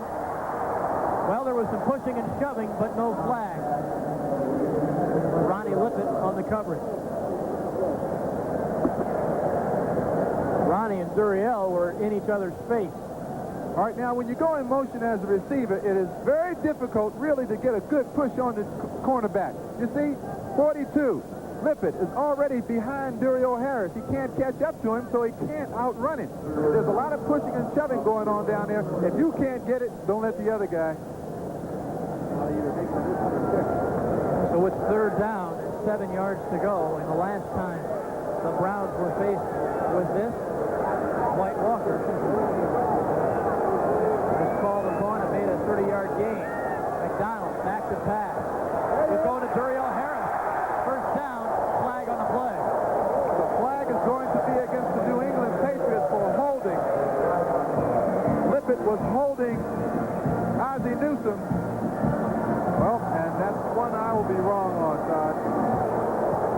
I want to get another look at this because Ronnie Lippett has hog-tied Ozzie Newsome. Interference, number 82. All right, let's take a look at it. Here's McDonald. You can see right there on the right side of your screen, Lippett holding on to Newsome, and what a marvelously timed pattern to Duriel Harris will be brought back. Well, I think the officials are going to say that Ozzie Newsome pushed off on Lippett. Well, you get it that way sometimes. Sometimes you win, sometimes you lose.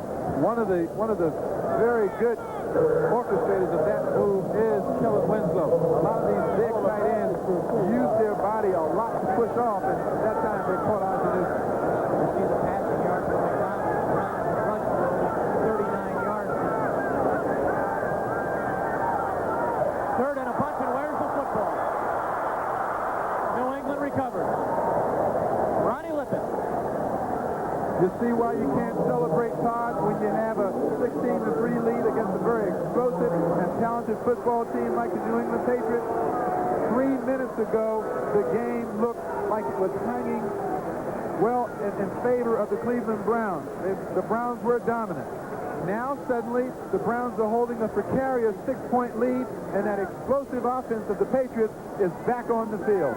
McDonald, ball tipped away. Babb can't get it. The Patriots recover. And the Patriots have the football first and 10 at the 47-yard line. Patupu into the Browns territory.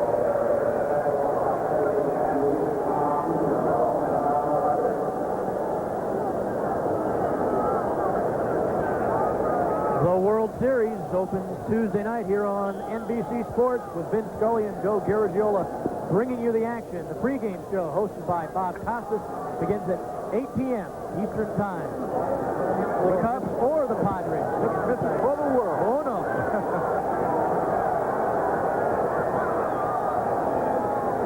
The Tupu again. He gets to the 46-yard line. Bob Golick on the tackle. Now the concern has to shift to Sam Retigliano. Now does this big offensive line of the New England Patriots with Holloway and Hannah on the left side, Brock the center, Whoop and Haley to tackle. Do they now start to dominate and control the football game for the Patriots? We'll have to see. Third and a long two for the Patriots. The Tupu. First down. Don Rogers riding to Tupu. All over his back, but not until Mosley picks up the first down. Critical call, run play for the New England Patriots. Where do you run? Of course, you run across John Hannah and Brian Holloway. And Mosley to Tupu today, 15 carries for 69 yards. Coming right at us behind Holloway and Hannah. They move everyone off to the right side of your screen, and Tupu picks up the tough yardage inside. The Patriots drive still alive.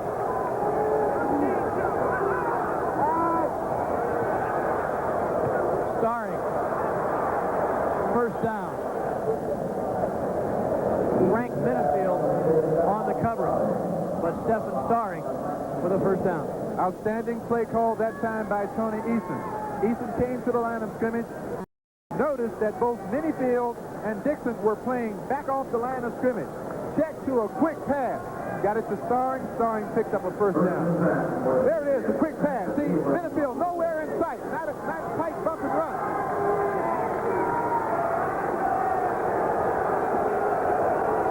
This time, Minifield lines about 10 yards off Starring. Flags everywhere.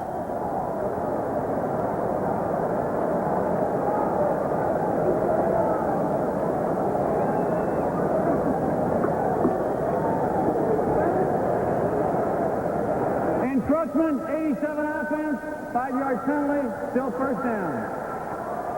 Lynn Dawson coming across in the neutral zone.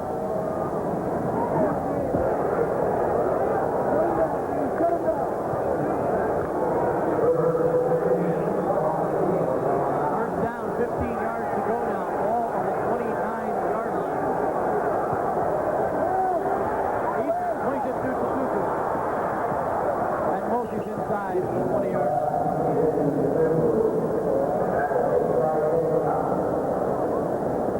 Eddie Johnson on the tackle of Tutupu, but Tutupu is really showing his mettle in this series, getting a tough yardage from tackle to tackle. He takes a lot of hits hard, and he continues to run. One thing I've noticed about Tutupu is that he's never going backwards. He is always running straight ahead. There's Tony Collins, number 33, my old number, watching from the sideline. Probably looking at his job either way. Mosey Tutupu has looked pretty good today in place of Tony Collins.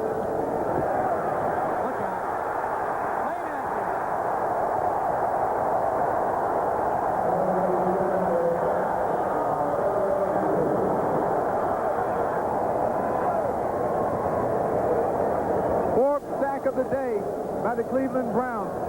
Here's the underpublicized one. Number 57, Clay Matthews, extremely talented linebacker who does not get the recognition that Banks and Cousineau gets. He is an outstanding player. And that will be the last play of the third quarter. From Southern California, Matthews on one side and Banks on the other. The bookend, both Southern California. That's right. Chip Banks, Clay Matthews.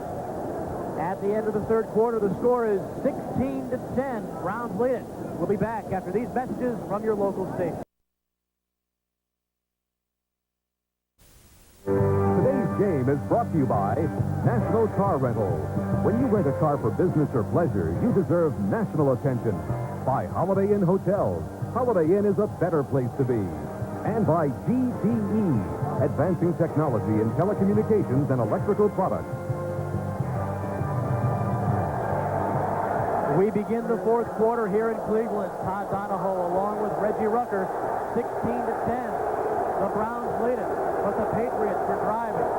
Third down, 12 yards to go. Ball on the 26.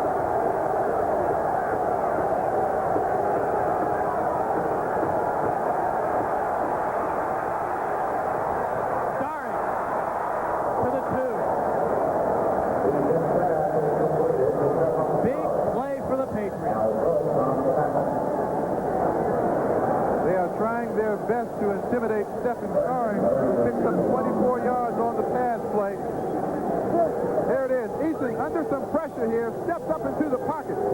Outstanding move by Eason. Now watch Starring come from your left, number 81. Almost gets into the end zone. 3 receptions, 78 yards for the brilliant speedster from McNeese State.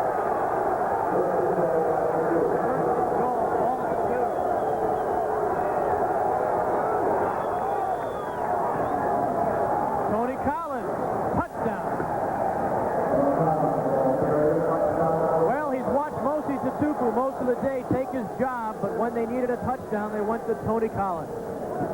Well, Collins has the ability to create things in that area of the field. Tutupu is usually a straight-ahead power runner. Collins really used his gift and his ability that time to find his way into the end zone. Once again, there's Tutupu, lead blocking for Collins. Nice block inside. Jumps back inside of the block there and scores. First rushing touchdown of the year allowed by the Cleveland Browns defense. That's how tough they've been against the run, but not today against Tony Collins and the Patriots. And this Tony Franklin extra point puts the Patriots on top 17-16 with 14:10 to play in the fourth quarter. The Patriots lead it 17-16. 24-yard pass from Eason to Starring to the 2-yard line that set up Tony Collins' touchdown. And gave New England a 1-point lead, and we've got a hot one with 14:10 to play.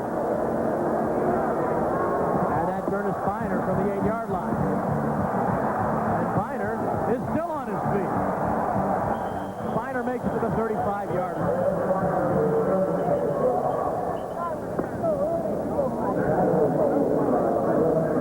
Well, let's see what the flag's about. And that will set the Browns back.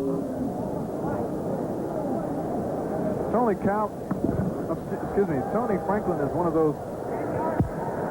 Illegal block in the back, number 37 during the run back. 10-yard penalty. Tampa Bay has taken a 7-point lead over Minnesota in the third quarter. And here in Cleveland, New England, 17-16. 13:58 to play. Here on NBC Sports with Vin Scully and Joe Garagiola bringing you the action. The pregame show hosted by Bob Costas beginning at 8 p.m. Eastern Time. And a little trivia, Reggie. Do you realize that no one under the age of 40 has ever seen the Chicago Cubs play in October in the World Series? Fantastic. 1945, last time the Cubs were there. Will they make it this year? That's Ernest Spiner.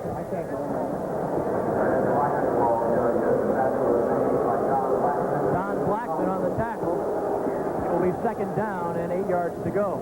Right now, the difference in this football game has been the offensive line of the New England Patriots. They have become totally dominant. They have given Eason both time to pass. They have created the routes to run through for the runners. And they have come to the forefront in this football game because they are one of the premier groups in the league. Especially in the second half.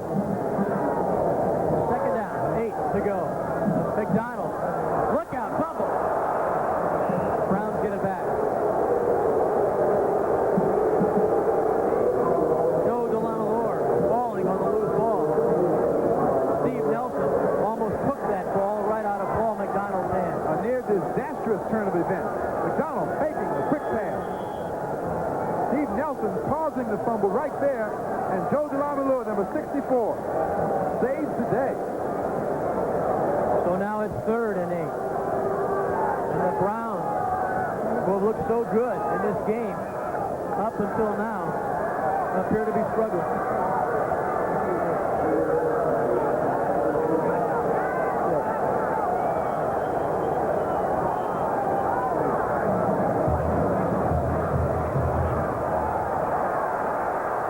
Another sack and flags on the play as McDonald is down at the 5. Andre Tippett coming in to put the pressure on McDonald.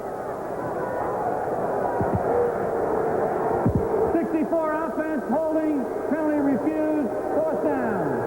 The sack will hold up for Andre Tippett. Joe DeLamalore. Watch it on the left side of your screen, number 64. Right there on 56 is where Joe D is holding Tippett and keeping him away from Paul McDonald. For about a second longer because Tippett wound up getting there. Good work by our producer and director and our camera crew. High in. Irving Fryer now deep for the Patriots.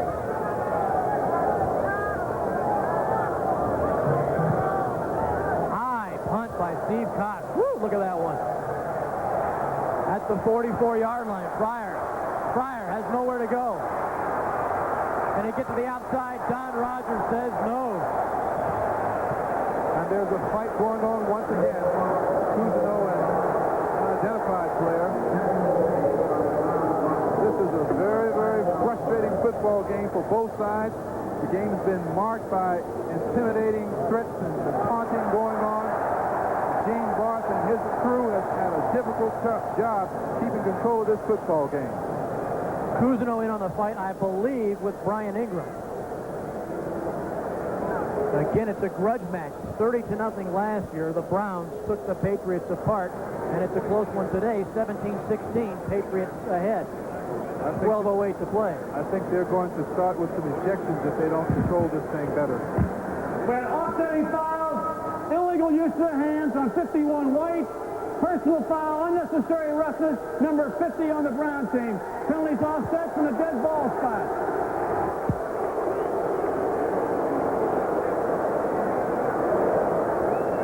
Once you get involved with an intimidating, taunting kind of football ball game, which this game is, you had better be the one that's gaining the upper hand, because you can look awfully foolish if you happen to be giving up unnecessary yardage or making penalties. Here on NBC Sports NFL doubleheader, a couple of 4-1 teams, the Seahawks against the Raiders. Some of you will see San Diego and Green Bay. Others will see 0-5 Houston at 0-5 Cincinnati, and something's got to give in that one. Good ball game, Seattle and the Raiders. It'll be an outstanding contest. First and 10, Patriots on the 42-yard line.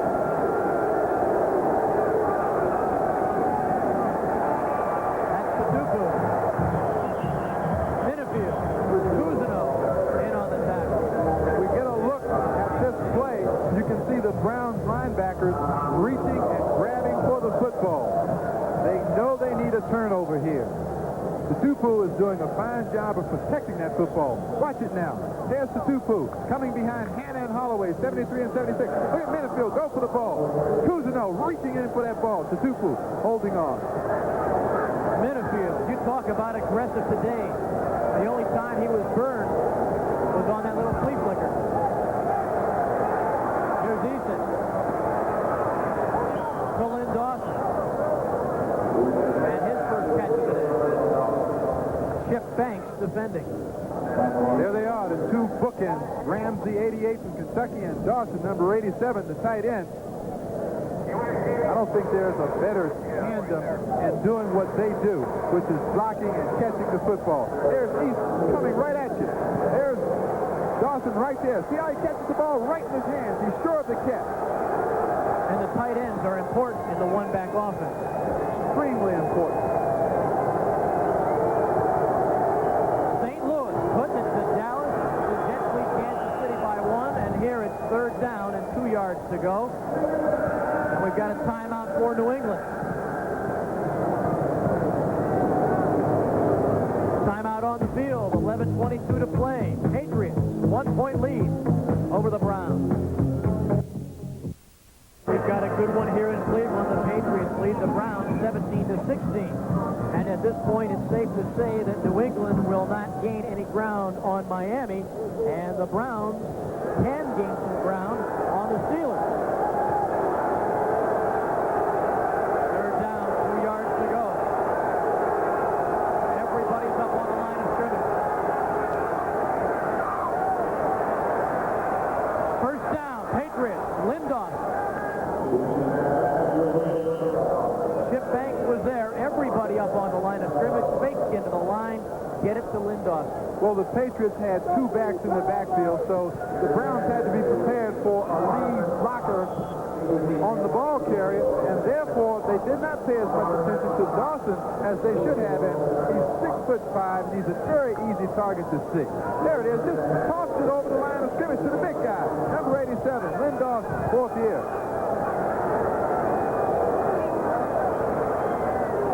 Mosi to Tupu for a yard, maybe 2. Cousineau again on the tackle. A busy day for Tom. You think the New England Patriots aren't thinking players, top-flight players? Because you watch it now. They're going on the left side invariably. They're going right to John Hannah, number 73, right to Brian Holloway, number 76, the two best offensive linemen on one side in pro football.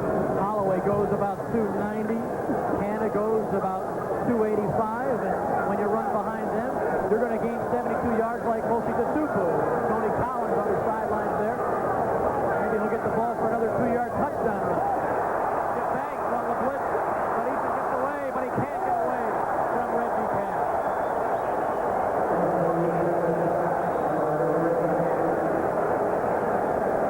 Fifth sack of the day for the Browns.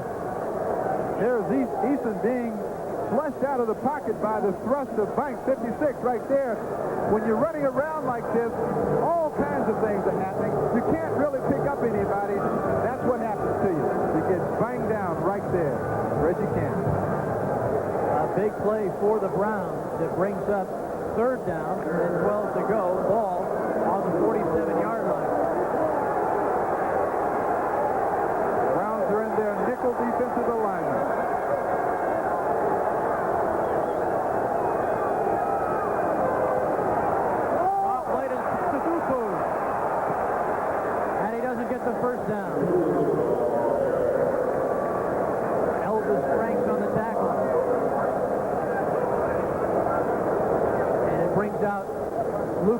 Patriots. Good In a idea. punting situation. Excuse me, Todd. Good idea to run the ball in that situation because the Browns only had 3 linemen and 1 linebacker. All the other people in the ball game were coverage people. That's why the Patriots decided to run.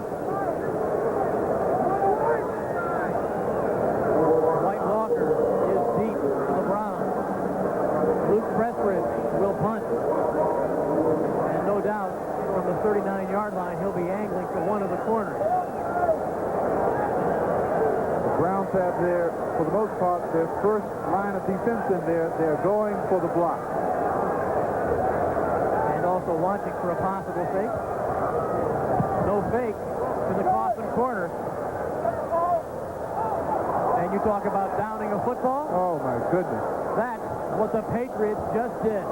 Big play for the Patriots. Paul Dombrowski down there to down the football. That's as fine a play as I have ever seen on a kick coverage team.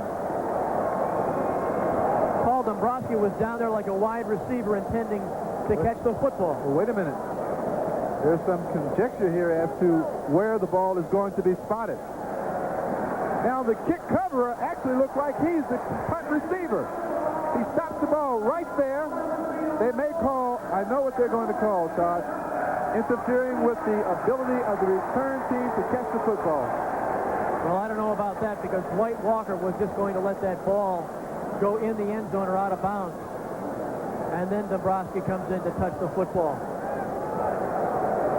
So a break for the Browns. They've got the ball 1st and 10 on the 20 instead of 1st and 10 inside the 5. Big break, I say. White Walker looked like he didn't want a piece of that football. He didn't even want to catch it. Dombrowski just trying to down the ball inside the 5. Here's McDonald. Sanusi. First down. And then some.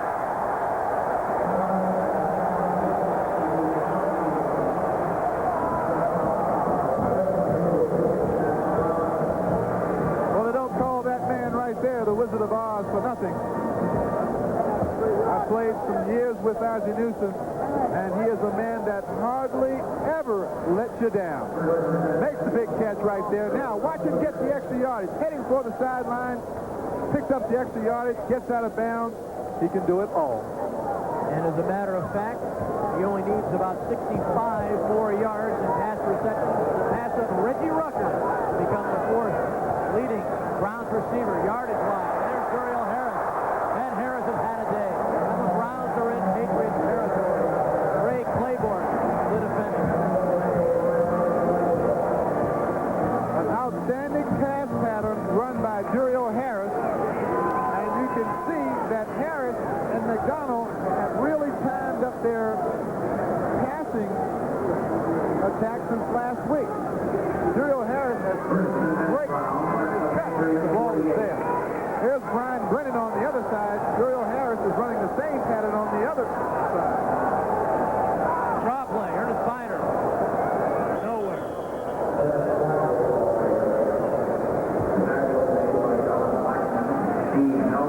Doug Rogers in there on the tackle, number 65. The third-year man out of Stanford. 7 minutes, 15 seconds to go in this game. 2nd down. Right now, the Patriots are not getting much of a pass rush, but they are resisting the temptation to blitz their linebackers because they don't want to leave their cornerbacks one-on-one at this point in the game, particularly since they only have a 1-point lead. 2nd down, 11 yards to go. Brennan in motion. Pass complete. Ozzie Newsome again.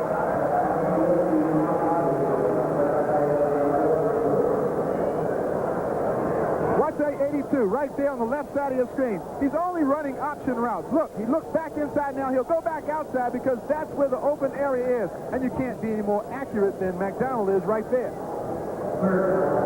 Brown's all-time leader when it comes to number of catches. And again, he's about 58 yards away from moving into 4th place ahead of Reggie Rucker. And number of yards receiving through the air. Well, Doug Rogers got a good start. Number 65. Let's see if he was pulled offside.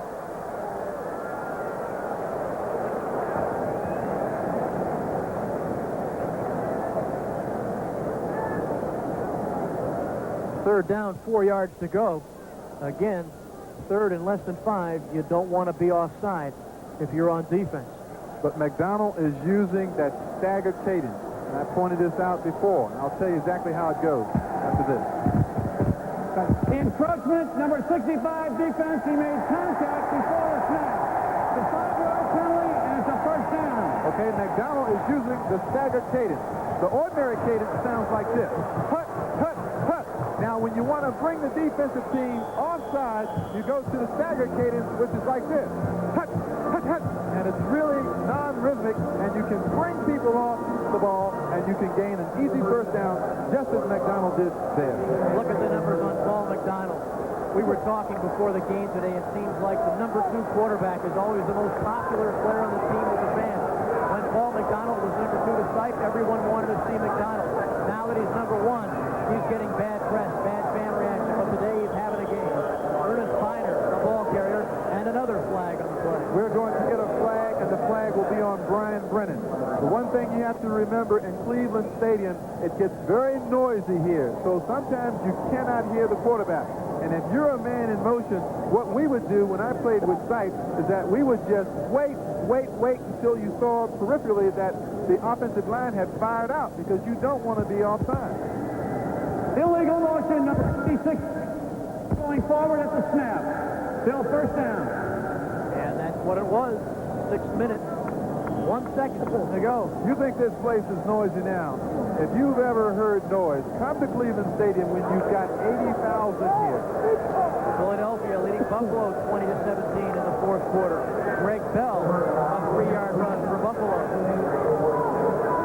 Running back taken in the draft.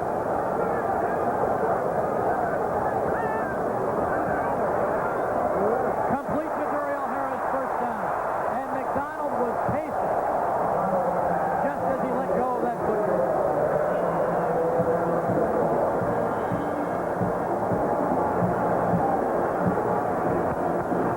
Nothing new for Paul, getting hit, gets rid of the ball very courageously. He's hit as he throws. That's why the ball wobbles somewhat, and Duriel Harris is playing a remarkable football game. Here's Duriel's pass pattern. He weaves outside, back inside to create some distance for himself. He doesn't come back to the ball because he knows he has to stay there to get the first down. Good play, Duriel Harris. And give McDonald credit. He stood in there with Ken Sims bearing down on him. Raw play. Boyce Green. Green to the 26. Check that 21-yard line. Ken Sims on the tackle. 5 minutes to play. 2 things to think about now, Todd. 5 minutes to play in the football game. You don't want to score too quickly because you know the New England Patriots have a very talented offense. On the other hand, you must continue that drive towards the goal line, and it's a very, very ambivalent position to be in. And you don't want to turn the football over because a field goal could win it for Cleveland, and they're definitely in field goal territory. And now I don't think the crowd likes the conservative attack of San Bertigliano. Is that what the boos are about?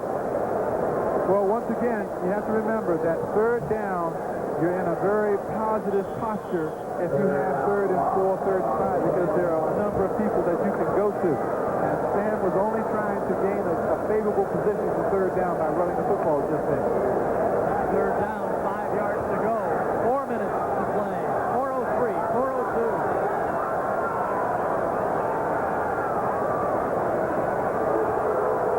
And it will be 4th down at Matt Carr. Well, it's quite obvious what Sam Bertigliano wants to do. He is going to leave the outcome of this football game in the hands of his outstanding defensive unit.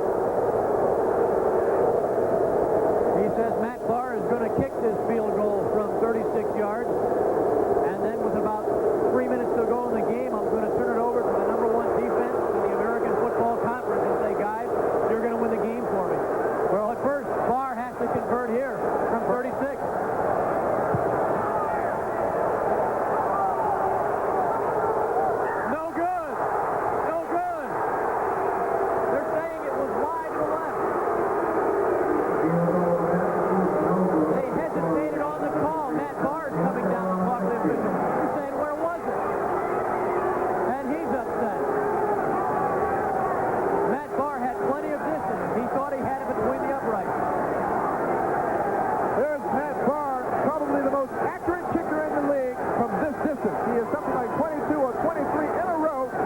He feels that he has made the kick. You see the emphatic expression on the face of Matt Barr. Waited a long time before they said it was no good. This is the picture that counts. Here's Matt Barr. Oh, I don't know about that one, Todd. Well, it was hooking a little bit to the left, but the officials took a long time to call that one. And now the Patriots will see if they can chew up the clock. And their number one chewer is Mosi Tatupu. Kuzino in on the tackle. Clock runs. Browns have 2 timeouts left. I wonder, has they ever thought about putting those sort of infrared lights or something on the ends of the goal post that extends straight up indefinitely, and anything that breaks the plane of that beam would automatically ignite a light to go on or something, as they do in hockey. And that would relieve or alleviate that problem right there. 30 seconds to play. Second and 8. Tatupu again. And again he stopped. And a flag on the play.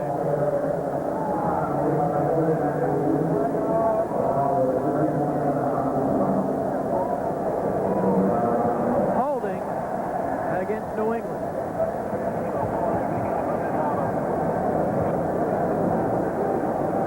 And that stops the clock, which is what Cleveland is interested in. Holding, 61 offense, penalty refused, third down. There's number 30, Tatupu trying. There's the hold right there, number 61. Whoop! Holding. Ray Matthews, number 57.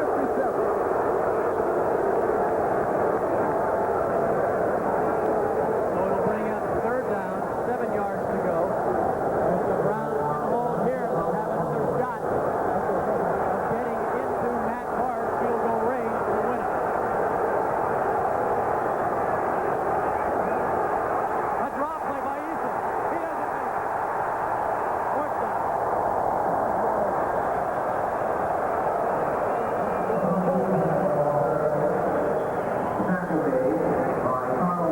There it is. It's a designed quarterback draw play. Carl Harrison, number 78, in the middle of your screen, just grabs Tony Eason by the arm, pulls him down. The Browns are back in business.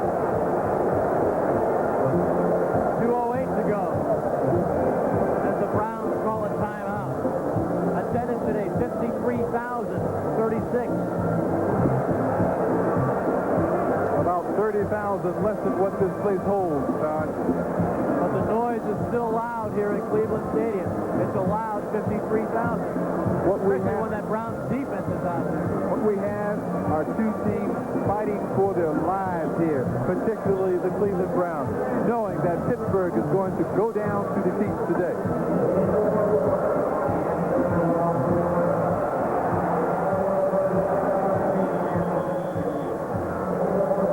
2 minutes, 8 seconds to go. The clock will be stopped at the 2-minute warning, and then the Browns will have one more timeout.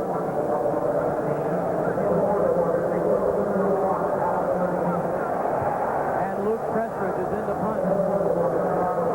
You're the Cleveland Browns. Whatever you do not want a personal foul here of any kind. Mike Walker back to receive the kick, and it's a booming kick by Prestridge. He got the foot into that one. Ball is out of bounds between the 29 and 30-yard line. So 2 minutes to go in this ball game. 17-16, New England leads it. We're going to have a fantastic finish here, and now here comes another one of those fantastic finishes.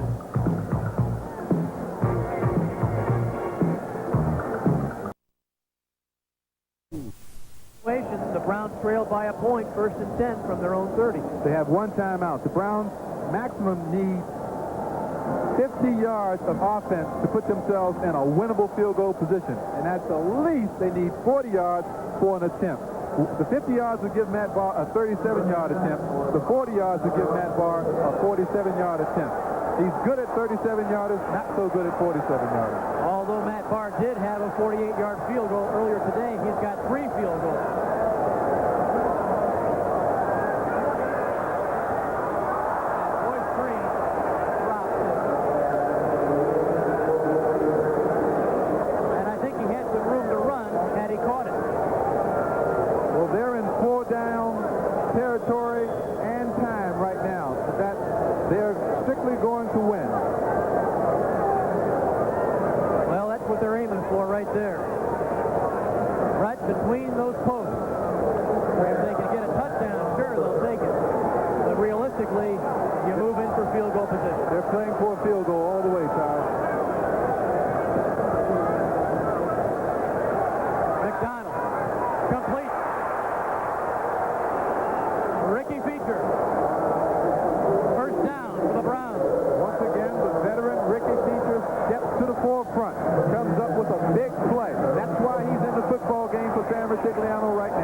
McDonald in the pocket, releases the ball with a good delivery.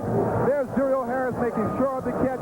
7 receptions, 120 yards. A big day for Duriel Harris. Do you think Paul McDonald and Duriel Harris worked out with each other this week in practice? I would imagine they spent hours this week working together. Their timing is just right on the money. 1 minute, 11 seconds to play.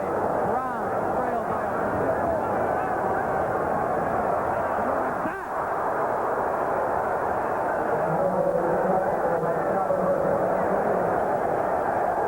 flag on the play downfield. That was Scott Burkus coming in to make the tackle.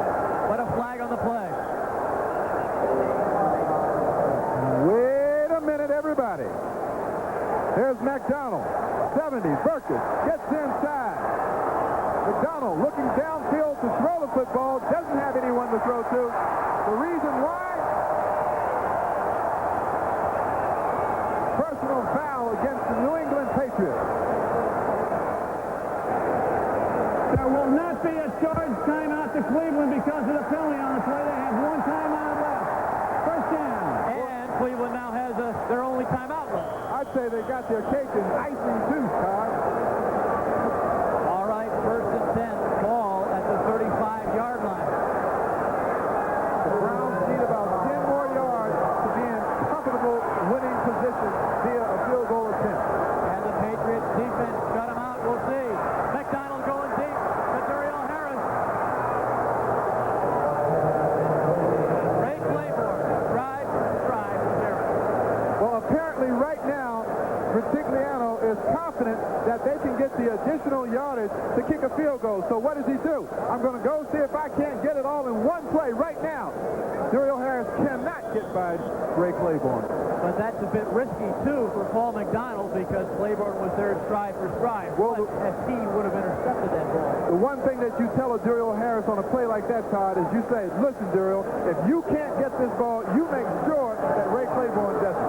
Do you think Matt Barr's got some butterflies right now? I think Matt Barr can't wait to get another shot.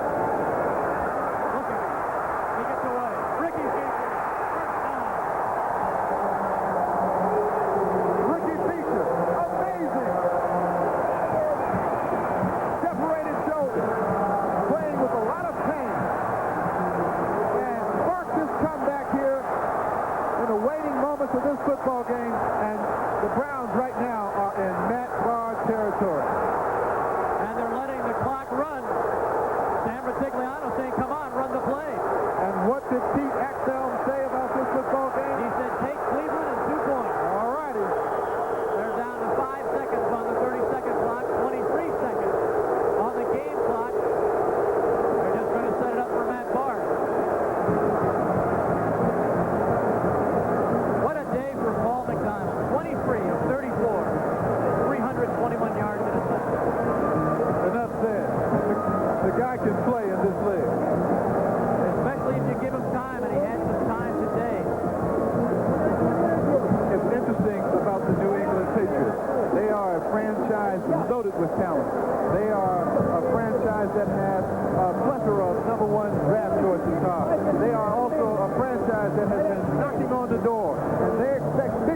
this ball club this year, but over the years, this has been the kind of ball game that the New England Patriots traditionally have lost. Well, the Browns are now without timeout.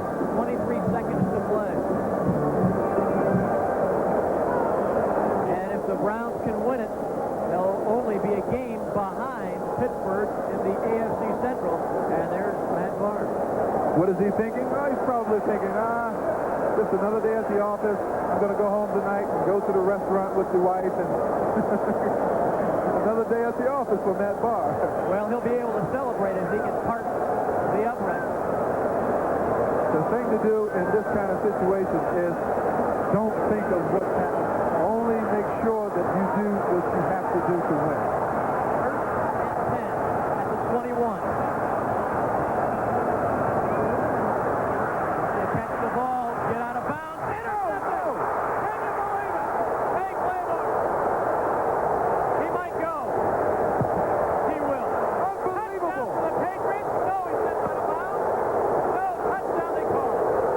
Unbelievable!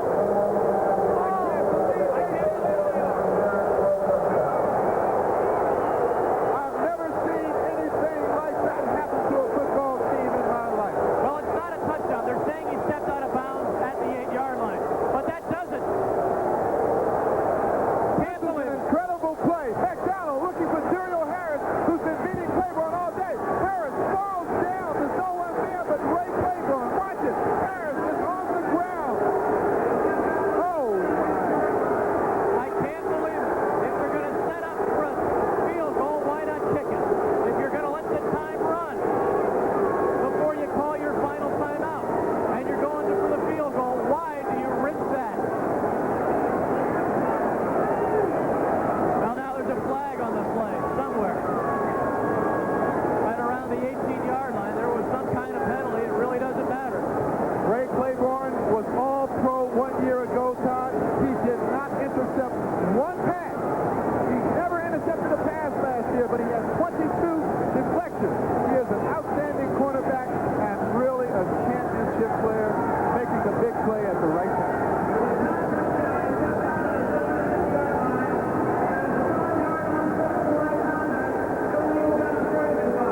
Unsportsmanlike conduct against the Patriots for celebrating. But who can blame them for celebrating? I guess only the officials. They penalized the Patriots 5 yards. Watch the celebration. It'll cost them 5 yards. But believe me, an 86-yard return by Claiborne on the interception gives the Patriots the win. They're going to be celebrating all right, all the way back to New England. And I'll tell you what, if you're a New England Patriot fan, I'd be out en masse tonight at Logan International Airport when this ball club arrives, because they have truly taken defeat right out of the hands